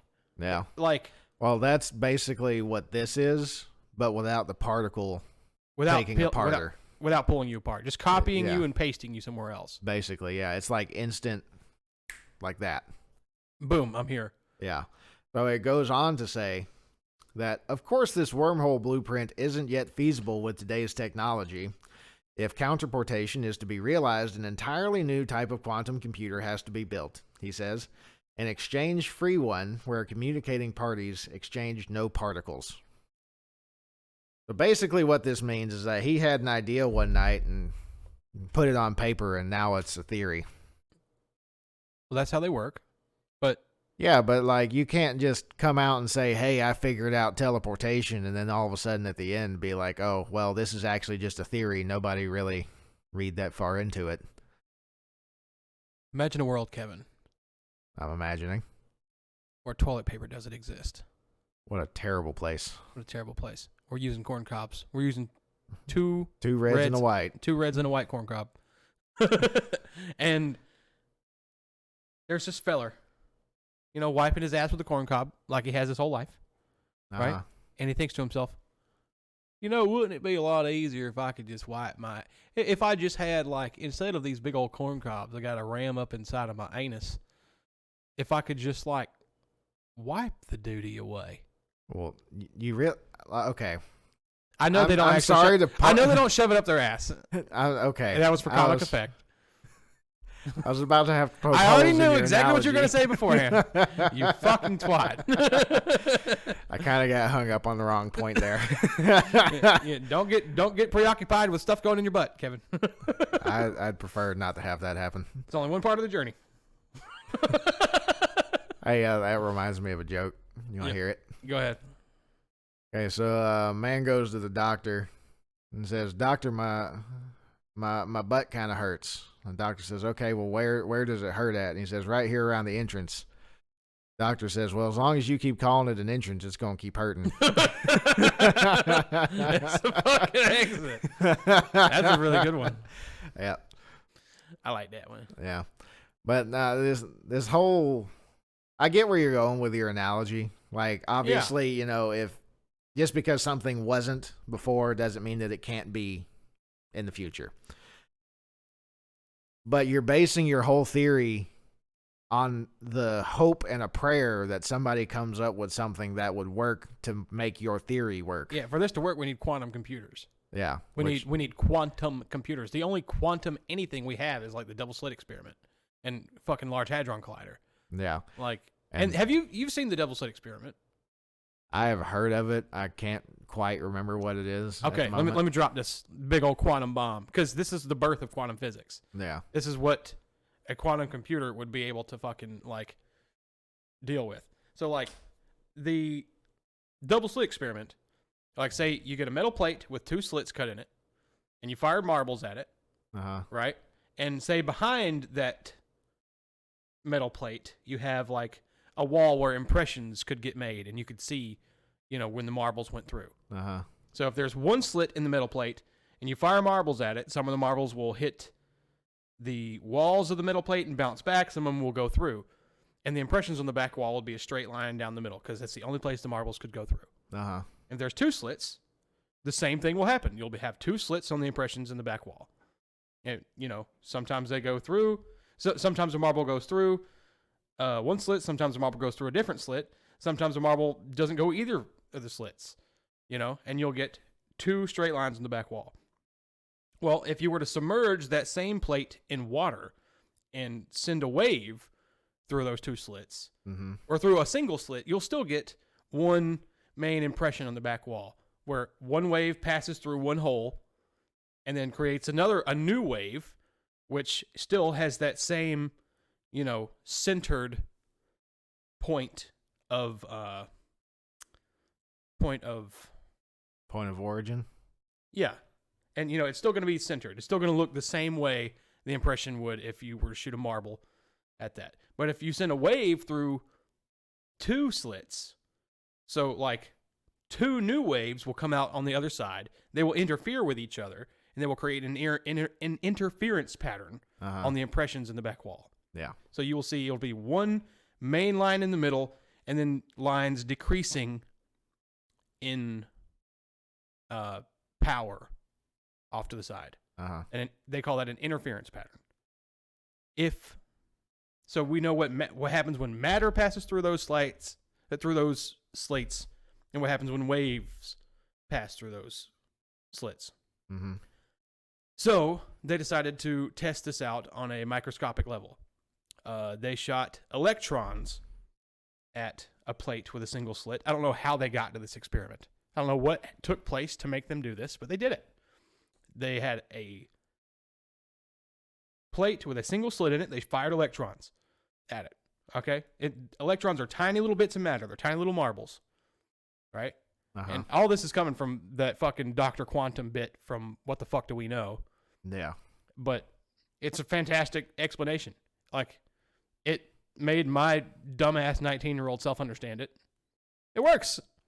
So, like, they fired electrons at a plate that had one slit cut in it, and it acted just like marbles. One main line of impressions on the back wall, and, okay, that's consistent with what we know. So they did two slits. They fired electrons at a plate that had two slits cut in it, and on the back wall, they'd expect to see two slits. Two lines on the impressions. Well, they didn't. They saw an interference pattern. Okay. So the explanation, how is that possible? How could tiny little marbles make an interference pattern like a wave? The only explanation they could come up with is that the electron approaches the slits, breaks off into two possibilities, goes through both slits at the same time, rejoins itself on the other side, and interferes with itself and creates that pattern. That's the only logical explanation they could come up with. But why would it split? That's exactly the question. We don't know. Well, maybe that's not it. Maybe there's too many electrons firing at one time. Maybe they're interfering with each other in creating that pattern. Maybe one electron is interfering with another electron. So they fired them one electron at a time. Still, interference pattern. Still got interference. So that's the only logical explanation. It must be approaching those two slits as a wave of possibilities, rejoining itself, and creating the interference pattern. It's a wave. Well, and this is crazy. We're not done. So they decided, well, let's put a monitoring device next to the slits and see which hole the electron actually goes through. And when they did that, the birth of quantum physics happened. The electron went back to acting like a marble. Instead of an interference pattern, we see two slits on the back wall, as if they were firing marbles. The mere act of observing the electron passing through the slits changed the outcome. Just seeing it happen changed it. That's where the question, if a tree falls in the forest, does it make a sound? That's the origin of that question. It's a double slit experiment. Well then. So here's a dumb man's idea for a really smart notion. I guess I don't know. I don't know if it really works, but so you're firing matter. You're firing an atom, basically at smaller than an atom, a piece of an atom. So you're firing a piece of an atom that is infinitely small. You're firing one of those. So just because I know a little bit about ballistics and stuff. So when that thing's flying, it causes there's a forward pressure of the projectile moving through the air, and then there's a back pressure that is kind of rippling off of it. Could it be that you're firing this infinitely tiny little deal, and it is hitting other things and pushing that forward as well? Yes, but how do you account for the entire process changing by view? Changing just by examining? Well, I mean, that part throws a whole wrench in the system, but I don't know. It's what is so crazy about it is that when they observed it, it creating an interference pattern, we can come up with tons of things to explain that. Yeah. But it going back to acting like a marble after we watch the holes, there's no explanation. It changes reality as we know it. Our understanding of reality is wrong. Probably. It absolutely is, 100%. It can't be right because of that. That's a little deep. Who's to say? Yeah, not me. I don't know. Not me. I'm definitely not smart enough for that. But see, the theory that this is a simulation, that's actually evidence of it being a simulation. Because, like, for this to be a simulation, it had to behave at least similar to a video game, the way we understand them. So, like, if you're playing a video game, maybe it's open world, because this is definitely, if this is a simulation, it's definitely an open world simulation. Yeah. In an open world game, is the entire world rendered all the time? Or is it just rendering what you are within proximity of? What if that's like, people talk about we see things in 3 dimensions. What if that's the 4th dimension? What if the 4th dimension is just the programmer? True. And, like, the 4th dimension is supposed to be time and space. So saith Albert Einstein. But, whatever. Yeah, but, I mean, he was one guy. He didn't know about the double slit experiment either. Yeah, I mean, this was well before. Well, I think he was around well before that. Yeah, I think he may have seen the double slit experiment because he came up with E equals MC squared, and it was his. I think his theories were the ones about quantum entanglement. Oh. I think he might have invented quantum entanglement. Maybe I'm wrong. I could be stupid, but anyway. I don't know. So like, a video game only renders what you can see. And if you can't see it, it doesn't bother rendering it because it saves computing power by doing that. Yeah. So, like, if we can't see how that electron is doing that, it doesn't. The world doesn't bother generating it for us. We don't need to see it. Yeah, it's like okay, you've played Call of Duty before, first-person shooter type thing. Mm-hmm. When you're playing that game, all you see is what's in front of you. Right. What's behind you is just turned back into ones and zeros. What's in front of you is rendered in, though. Exactly. Your view is what renders the game. Yeah. And that's why FPS is so fucking important. So, with that knowledge in mind and the double slit experiment as well, like, it really lends credence to the idea that this is probably a simulation. Elon Musk said the odds that this is base reality and this is not a simulation and we're the first ones who've thought of it is 1 in billions. Yeah. Fucking even Neil deGrasse Tyson, who has to disagree with Elon Musk just because he's a Democrat, he says the odds are 50-50, that this is base reality. I mean, if you think about it, it's probably not 50-50. That's some pretty generous odds. Yeah, it's if you just go off of what we know now, the odds of this being a simulation are not less than 0. But they're just what I know about statistics. There's infinite possibilities of what is actually going on. This is likely a simulation. And there was another person who said, like, one of 3 things are true. Either this is a simulation, and that has immediate implications. Or 2, we discover that we can create a simulation equal to the world that we live in, and we decide not to. But we have the power to. So how do we know that this isn't a simulation?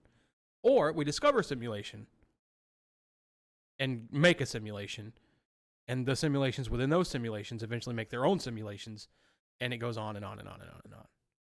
It's the car battery conundrum. Tell me that. Tell me the car battery conundrum. So, okay, you watch Rick and Morty, right? Oh, yeah. Teenyverse. Yeah, the teenyverse into a microverse into a... I don't remember what the next one was. You're my battery, motherfucker. You're my battery. Exactly. But that's basically what you're talking about here. That's what that comes from, is like, if we made a simulation, then the simulation makes a simulation. You're just simulation inceptioning down the rabbit hole. Right. And then who's to say where we are in the process? Yeah, and also... Our simulation could be simulated by a simulation that's simulated by another simulation. And creator religions falls right in line with simulation. Because not going to lie, though, I like to err on the side of this is not a simulation, but we are an alien experiment. Simulation. Yeah, but not in like by definition. I guess yes, but not when you say simulation, I'm by thinking definition, like, but not by concept. I know what you're saying. Yeah, I'm thinking more of like Matrix. Yeah, this is not. We're perpetually in 1999. Yeah, I still like the moon is a Death Star theory. I love that theory. I think it's such a cool theory. I but love it. Okay, so if this is a simulation, and all these alien sightings are happening, but we never really get our hands on one. And they're breaking the laws of physics, and we don't understand how or why. They're programmed to break the laws of physics. Because they can. Yeah, they are programmed. They got cheat codes. Yeah, they have cheat codes. They have cheat codes we don't have access to, and we will never have access to. We will never have contact with them. Maybe. If this is a simulation, and we're either we're programmed to contact them or we're not. Period. There's no telling. If this is a simulation, it's a damn good state of the fucking art. This is some good. Oh, excuse me. And maybe that's this is some good tinfoil hat territory we're getting in here. Yeah, and maybe the multiverse theory is it. Maybe on some level we have an understanding that there's not just one simulation. There's tons of them. But they simulated this exact world, countless times for our puny brains, our puny fucking like Sim 3 brains. Yeah, could be. So, okay, if this is a simulation, let me throw this wrench in the system real quick. Mm-hmm. What do you think about time travel? Well, if it's a simulation. If it's a simulation, there is data of our past that, like your save game on Skyrim, you could technically go back to. If this is a simulation, that's absolutely possible. So, which brings me to another kind of topic I've been wanting to talk about. Technically speaking, if you can go fast enough, you can travel forward in time. Mm-hmm. Because, Einstein's time is relativity, or time is relative. So if you were able to get on a spaceship and could go the speed of light, basically, you could go out into the universe at the speed of light for what you think is a year. Or even just take a day. If you were able to go the speed of light for a day out into the universe and then come back in another day. So you spent 2 days off planet. When you came back, the amount of time that had gone by on the planet could be hundreds of thousands of years. Yeah, or I seen one like sort of explanation of this. If you took a set of twins, it's the twin theory. Yeah. If you have a train that goes all the way around the planet and it moves at the speed of light, and you put one twin on the train and have the other one just live their life in the world, and the twin gets in the train for what they perceive is a day, traveling at the speed of light. Yeah. When the train doors open and they meet their twin will be old and gray, fucking 80 years old. And they will be 24 hours older. Yep. The other one will. And it's literally like looking into the future for them, like looking into the past for the older twin now. And you will have literally traveled through time. Yeah. We're basically saying the same thing. Yeah, but we're always traveling forward in time. Like, we are time travelers in general. Yeah. Well, I mean, it's like I can't remember who sang it. It's an old country song, but time marches on. Right. Fucking we So like, there's lots of so the simulation theory has got a lot of strong points for me right now, and like the simulation theory because it just sort of it supports literally almost every other theory except for flat Earth. Only the stupid believe in flat Earth. Yeah, that's pretty stupid, man.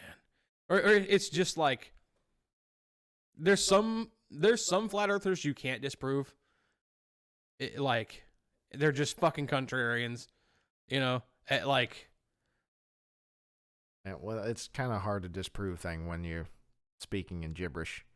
Right. They just every piece of evidence you put down, they want to be like, "Did you collect that? Is that your evidence? Did you take that picture?" I want NASA to take a flat earther, like a high-profile flat earther. That won't work, and Kevin. Put him on the ISS. They don't value NASA's opinion. They don't value anybody who has anything to do with NASA. They say they're part of the conspiracy.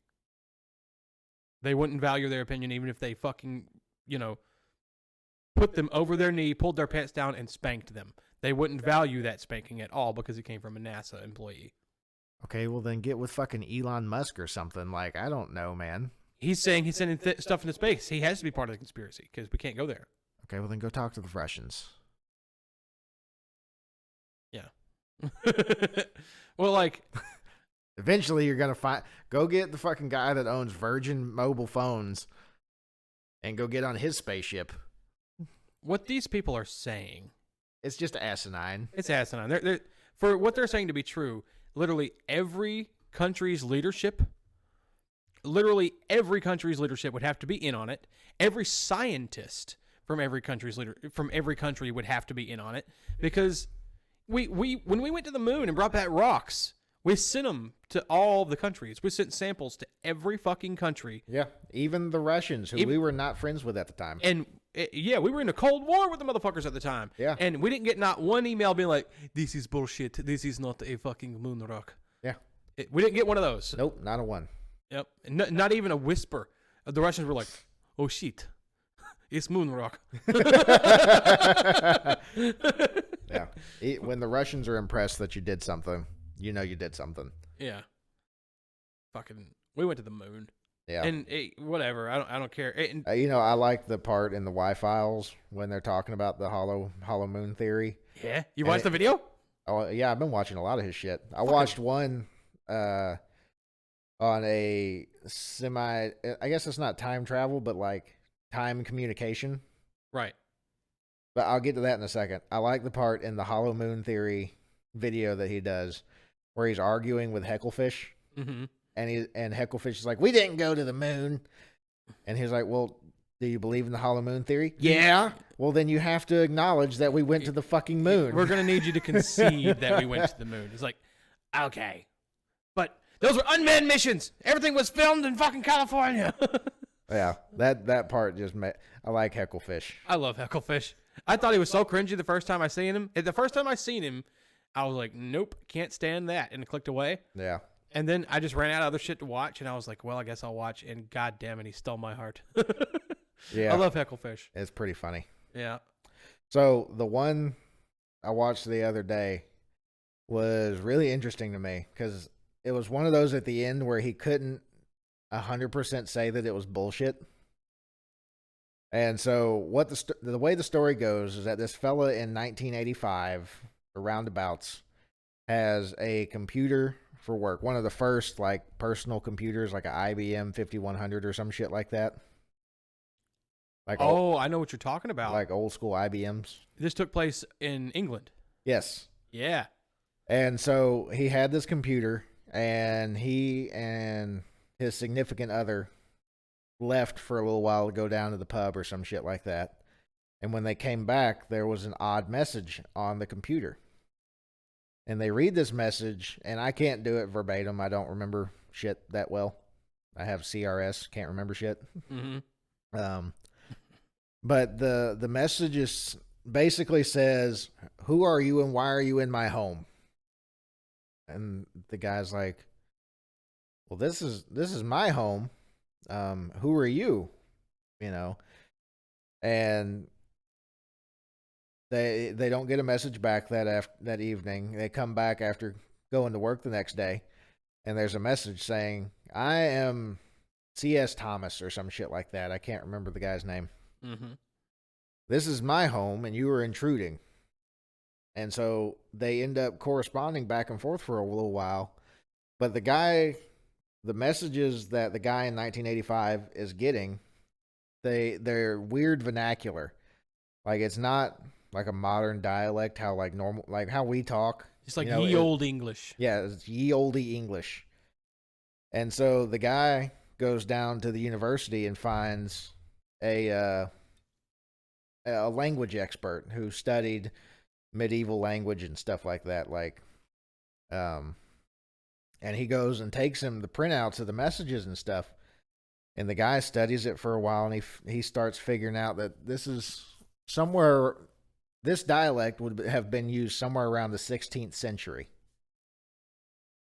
And so the guy's kind of like taken aback by this, and they keep corresponding back and forth for a while, like a couple hundred messages or so.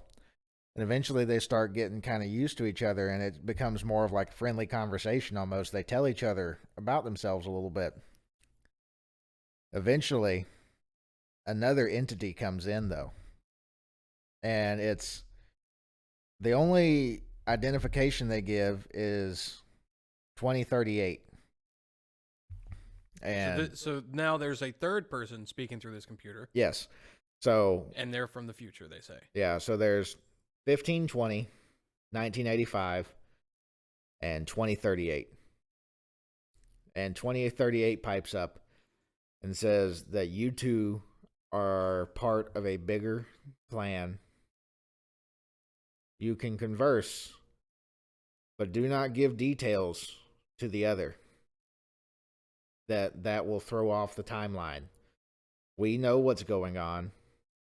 We need you to basically telling them to just kind of continue on as all is normal. And this kind of freaks 1985 out a little bit. And so, what? Closer to Mike. Oh, my bad. 1520 and 1985 kind of converse and say, 1520 suggests, hey, if you have pen and paper, write your next message on pen and paper and leave it by the computer.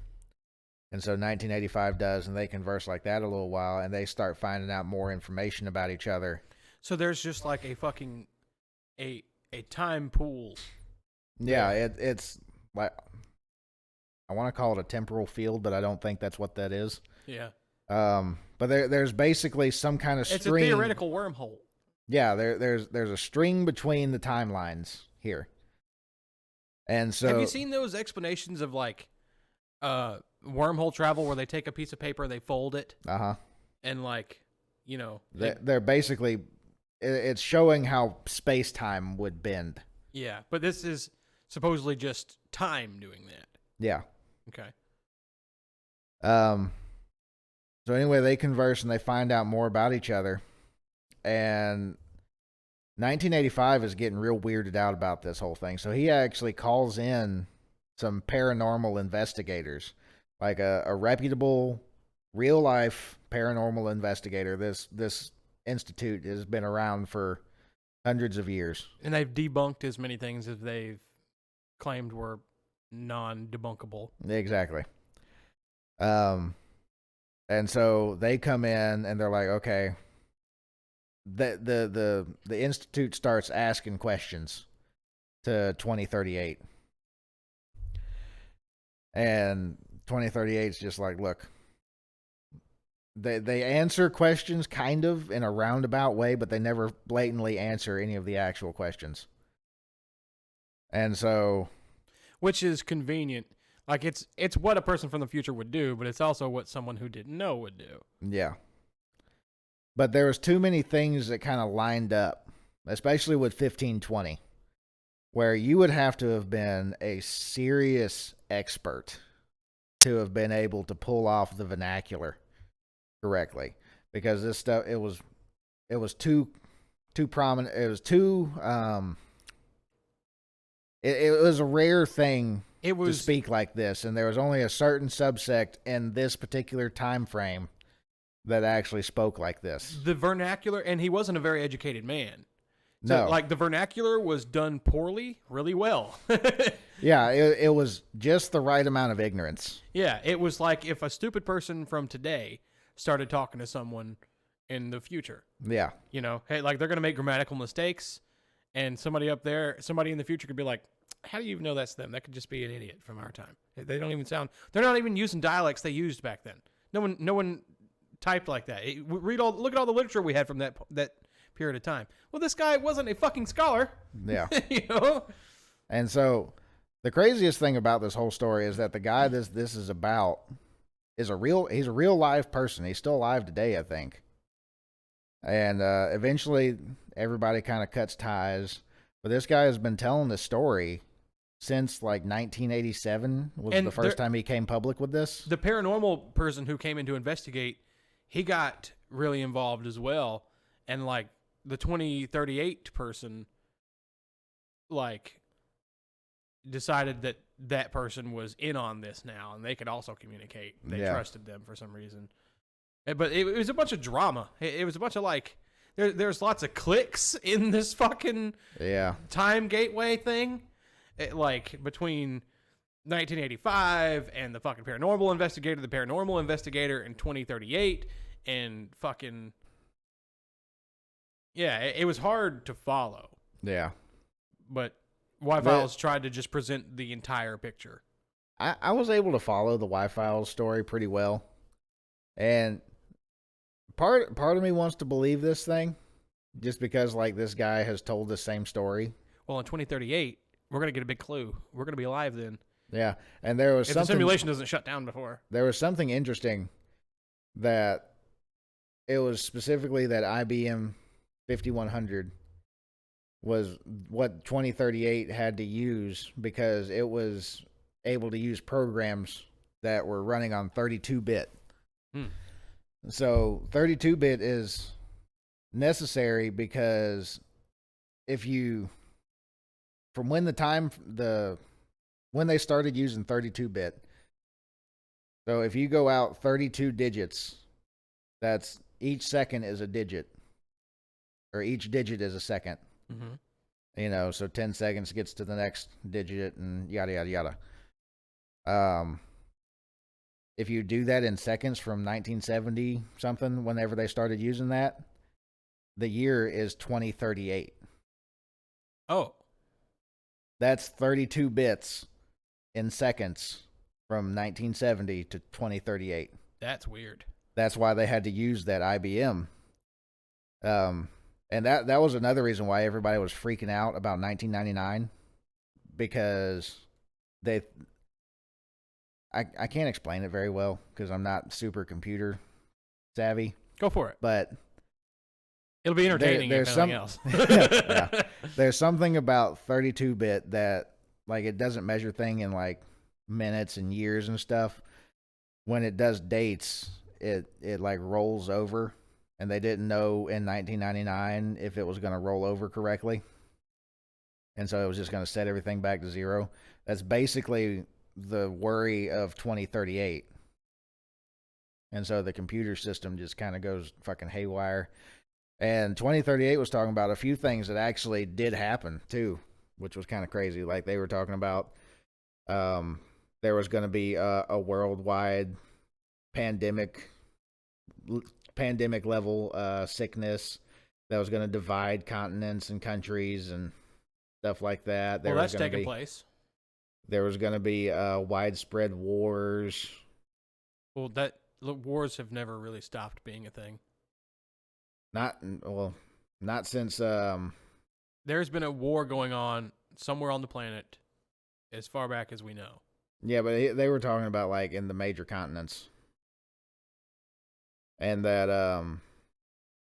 because like since Vietnam quieted down in like 1975, you know, and the US and Great Britain and stuff, they hadn't been in any major war basically up until the Gulf War happened, and then Operation Iraqi Freedom, you know, in 2003, I think was when that popped off. Yeah. You know, after 9/11 and all that. Right. But in 1985, there was no real major conflict going on that, engulfed the superpowers other than the Cold War. But like, that you was gotta be already careful. coming to an end. You got to be careful with these prophecies and shit, though. Because, like, oh, yeah. Nostradamus, the famed prophet, most of the things they say he prophesized, he never prophesized. And he was wrong way more often than he was right. It's just the things that he got right that were publicized. Like, oh, shit, he said it was going to happen, and it happened. But he said a lot of things were going to happen. Yeah, I mean, most of the time with those kind of things, they're just taking shots in the dark. And as long as you're vague enough, you can apply it to damn near anything. Right. So, tomorrow, I won't go to work. I'm not going to work tomorrow. Now, see, I'm either going to be right or wrong. It's a 50-50. And honestly, I am going to work tomorrow. But, you don't have to know that internet. Just pretend that I'm not. Yeah. I'm definitely not going to work tomorrow.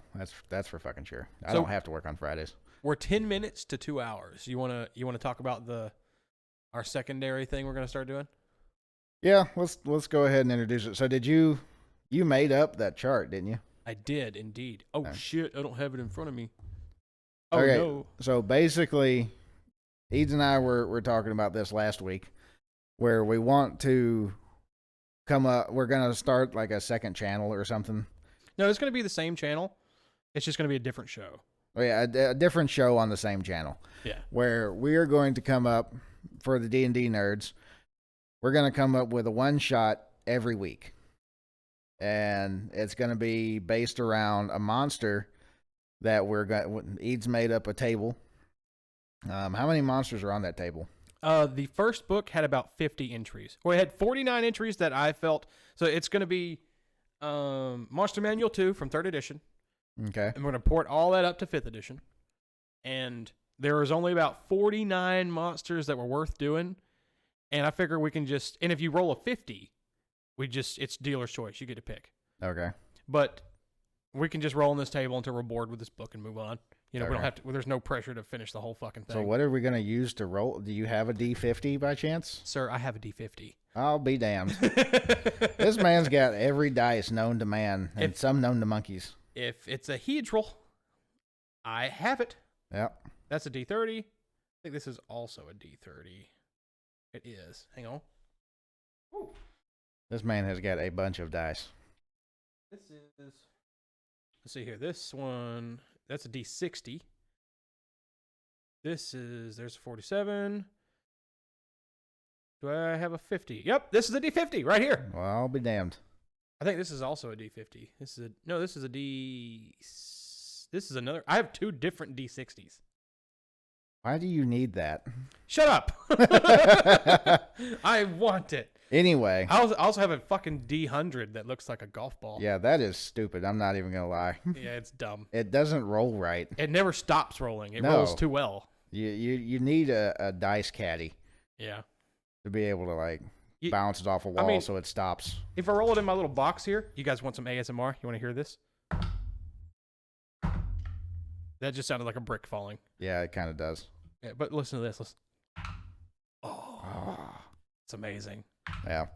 So anyway, we're gonna come up with a one shot with the monster that we roll, base it around that monster, or at least have it in the one shot, have a story behind it that kind of goes along with the whole thing. That makes it make sense. We had some rules too. Hang on. Yeah, we did. I don't remember. At the beginning of the actual video, there will be a rules reading, all the rules of the one shot, the monster we have to use.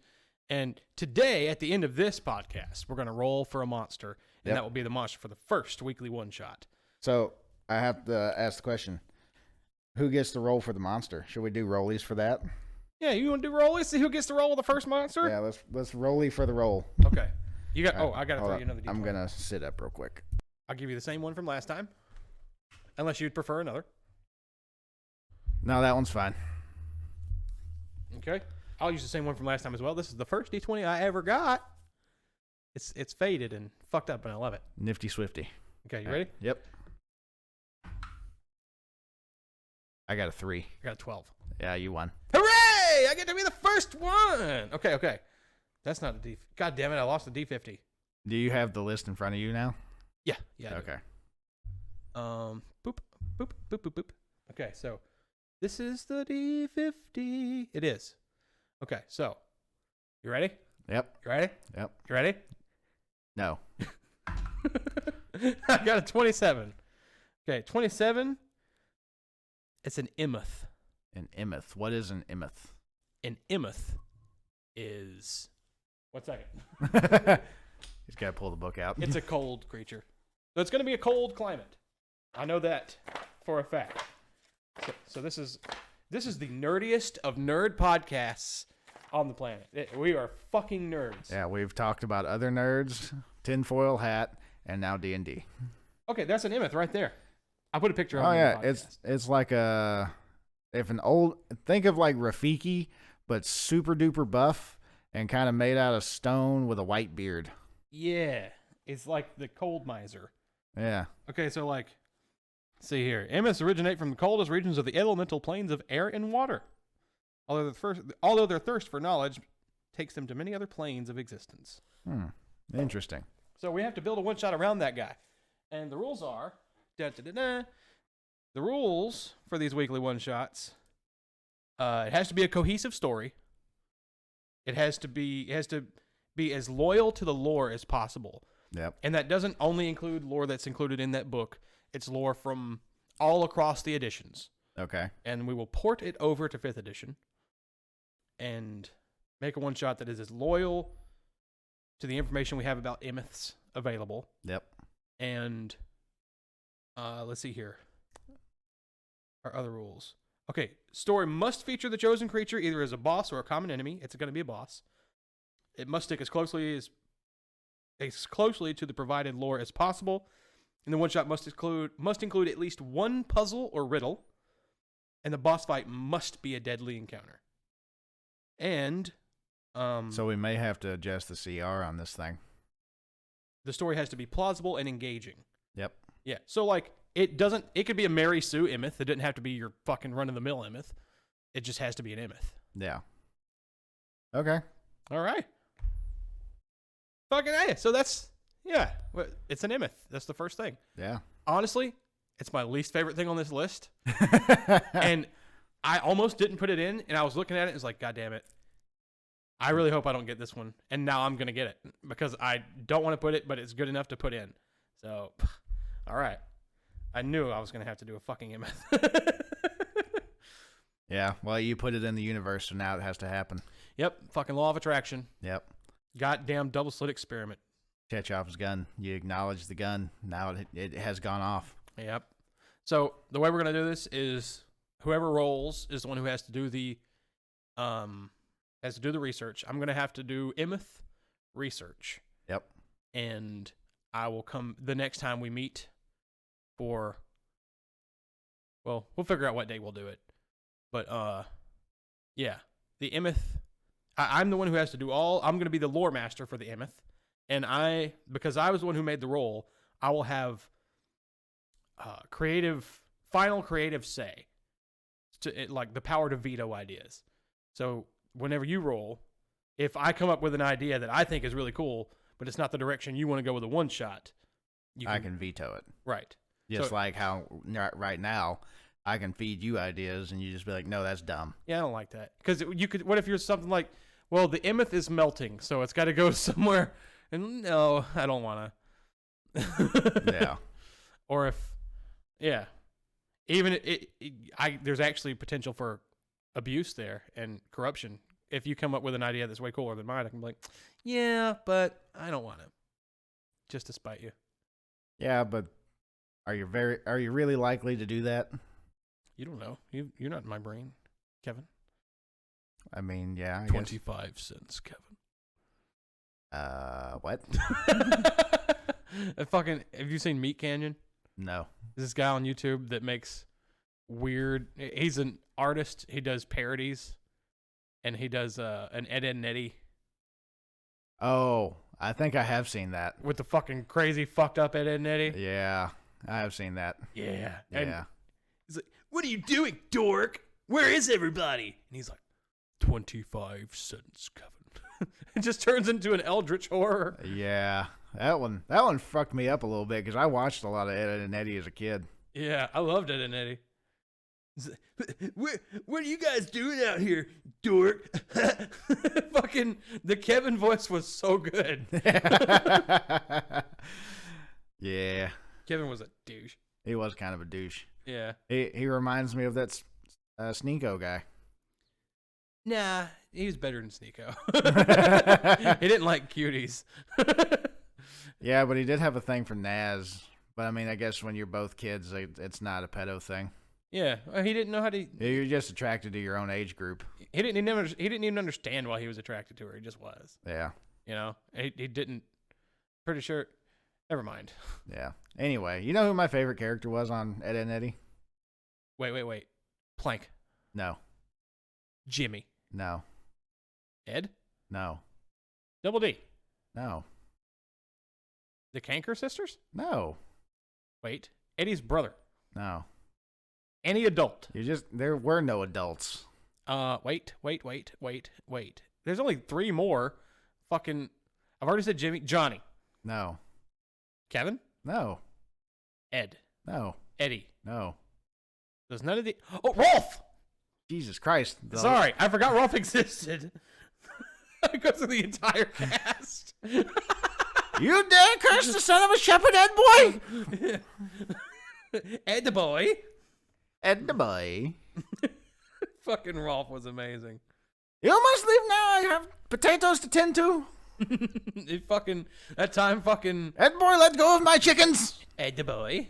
Ed the boy. Fucking that time that Eddie insulted his honor and he got into this fucking weird apocalyptic Amish battle with him with a fucking fish. Yeah. On a log over a ditch. Yeah. So golly, this is like unlocking weird memories for me. So that outfit that Rolf's wearing for that fight is an actual outfit. There's where is it? I want to say it's somewhere in like Tibet or not Tibet. Like Mongolia. It's Mongolia. Mongolia. They have a yearly like communal fight. All the men gather up and they wear these weird little outfits where it's basically like, think of like a vest but opposite. Like it has sleeves but no body, and it just kind of goes around their shoulders. So like a fucking like a gladiator's kind of, yeah. They have that and these like a basically a Speedo, and then they go out there and they fight each other in that outfit. It's with fish? No, not with fish. Just like fists and stuff.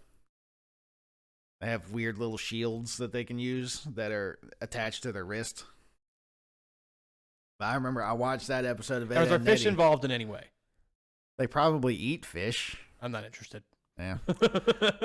But no, I remember watching that episode of Ed and Eddie. Then I flipped over after that episode was over to National Geographic, and that you saw a bunch of Rolfs. Yeah, I saw a bunch of Rolfs running around punching each other. It's amazing. I can't believe it literally took me every male character in the show to get to Rolf. And some females. You had the Kanker sisters in there. Nobody liked the Kanker sisters. Yeah. I had a weird crush on the blue-haired one, the one that was in the Double D. Let's see. There was May. May was the derpy blonde one. Not the derpy blonde and not the redhead. I can't remember any of them's name. I don't remember their names at all. I thought Double D was pretty cool too. Double D was pretty cool. I always wanted to know what was under his hat. Yeah. Well, they pulled it off once, but they did it off screen. Yeah, they never showed what was under there. They just pulled it off and everybody freaked out. Dude, the end of that show was such a fucking punch in the nuts. Did you see the end? Maybe. I don't really remember. It was just memories. They were in a fucking nursing home, and they were just remembering what it was like to be kids. Huh. That's weird. Yeah. No, I didn't know that. Yeah, it kind of sucked. Yeah. I remember, I think it was like the movie, the TV movie that they had. When Ed's brother came home? Yeah. That guy was a total dick. Total dick. Like, and the whole fucking... you feel really, like, the whole series, you're just like, God, Eddie is such kind of like a piece of shit. Then you see why. And then you see his brother, and he just beats the dog shit out of that kid. And it's like, wow, I really actually kind of feel for you. Yeah, like the entire cul-de-sac decided to be on Eddie's side. Yeah. Even though he's been trying to steal money from him their entire lives. Yeah, but then his brother shows up and is just a complete douche nozzle to everybody. There's a reason all that happened. Yep.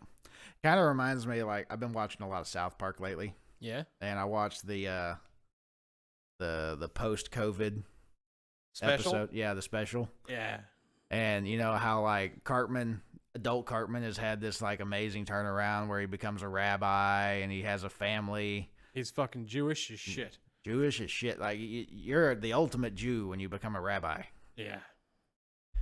And so he just had this like story arc, you know, that he recognized his transgressions and became a better person. And I remember the funeral. Kenny had died, and he was doing the service. Yeah, him and Scott Milkinson. Yeah, I'm Scott Milkinson. I WDC. Yeah.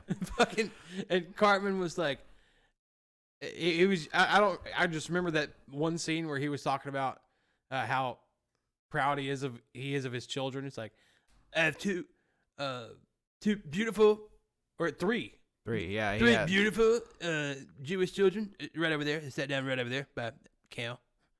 Fuck you, Uncle Kyle. Yeah, they fucking hated Kyle. Yeah. He didn't even. Wow, it's just crazy. Yeah, but I thought it was really funny how, like, the whole time you're like, wow, good for you, Cartman. Mm-hmm. And then they go back in time and kind of fix the problems that they had, you know, as kids, where they all wound up hating each other. They go back and fix it with tickets to the basketball game. They become friends again, and then it goes back to the future time. And everybody's all happy, and you know, COVID's not really a thing anymore, and old Cartman's just out there being a drunk homeless guy. Yeah, he made a huge sacrifice. Good Cartman did. Yeah, he did. He sacrificed. He literally sacrificed everything so that everybody else could be happy. And then he winds up as a drunk, belligerent asshole, and they just don't even care. Yeah, like what? Like it makes you feel for him. But like, then you go back. He has so much potential. Yeah. But if you think about it, that's kind of what he deserved. I mean, he fed Scott Tenorman his parents. Yeah. He didn't really deserve the happy life he achieved. But, like, it seems as though he atoned in that happy life. And the difference between that one and the one where he's a drunk is the lack of atonement. Yeah. He never found a Jewish woman that made him want to atone. He never found something to latch onto to distract him from his fucking tendencies long enough to stray him from his sociopath. Yeah. So it's kind of, this is why I love South Park, because it makes you think about some shit. Like, it's not just little kids cussing all the time. It's mostly that, but it's not even mostly that. Like, there's premise. Yeah. Like, they have a point. Every episode has a point. Yeah. Or it used to. It still kind of does. I wasn't a big fan of that season that was continuous. Like, the ads and fucking PC Principal. Everything is ads. I'll be honest with you. I hadn't watched that one yet. Don't bother. I mean, I kind of, like, I remember watching it as a kid, you know, when it came out on Comedy Central and stuff, and I would watch it pretty well up until, I watched it pretty much religiously up until Imagination Land came out. I liked Imagination Land. Yeah, it was a good one. And they had the fucking Saving Private Ryan scene where fucking Ronald McDonald gets his arm blown off. Yeah. And just picks it up and walks off with it. That and the little woodland creatures. Oh my god. Blood orgy, yay! Yeah. Drink its blood. Fucking yeah, that Woodland shit, Critter Christmas. That shit was fucked up. Yeah, well, out of the mind of Cartman. Yep. From the mouth of babes. Yeah. But yeah, I mean, back to the original point there. It's like, on one hand, you're kind of glad that Cartman had a little bit of a redemption there. He had hope. But then when you really think about it, it's like, it kind of deserves being a jackass at the end there. Yeah, but like, you don't want him to. No, like, I want him to be an antagonist forever. You know? Yeah. And not a fucking homeless one. Yeah. I mean, I want to hate him till the end of time. I want to revel and despise the things that he does. Yeah. there was 2 times that I remember feeling bad for Cartman. Like having sympathy for him, I should say, I guess. The post-COVID was one, and then the other one was when Kenny actually died. Like he got sick and was in the hospital, and Cartman wanted to pull the plug and they wanted to leave it plugged in. No, I don't remember that part. Last time I watched that episode was years ago. But what I do remember is when Kenny actually died and Cartman and Kyle were in the hospital with him, and Stan was off fucking off something else somewhere else. He didn't want to admit that Kenny was dying. And when Kenny actually died, Cartman and Kyle had an embrace, and Cartman was crying. It was a very emotional moment, you know. Is this the Ladder to Heaven episode? Yes. And they just wanted the fucking ticket for the free candy. Yeah, it kind of gets blown to hell after that. But that was a tender moment that Cartman had with his quote unquote enemy. And then he drank it. Yeah. Chocolate milk mix. Yeah. he drank Kenny because he thought he was Nesquik. Yep. And Kenny possessed his ass. Well, a lot of stuff has happened in Cartman's ass. A lot of stuff. We should revisit South Park on another podcast. We should, because there's so much good shit. But we're past the 2-hour mark, and I have got to fucking race like a piss horse. I can second that motion. Okay. So, anything else we need to throw in here? Not that I can think of. We covered the topics we wanted to talk about. Yeah. And we introduced the weekly one shot, and we got an Emeth, and we discovered that we're a lot more nerdy than I thought we might be. No, we're exactly as nerdy as I thought we would be. But all right, fucking yeah. There's not a chance of going to work tomorrow. It's too late. No, definitely not going to work tomorrow.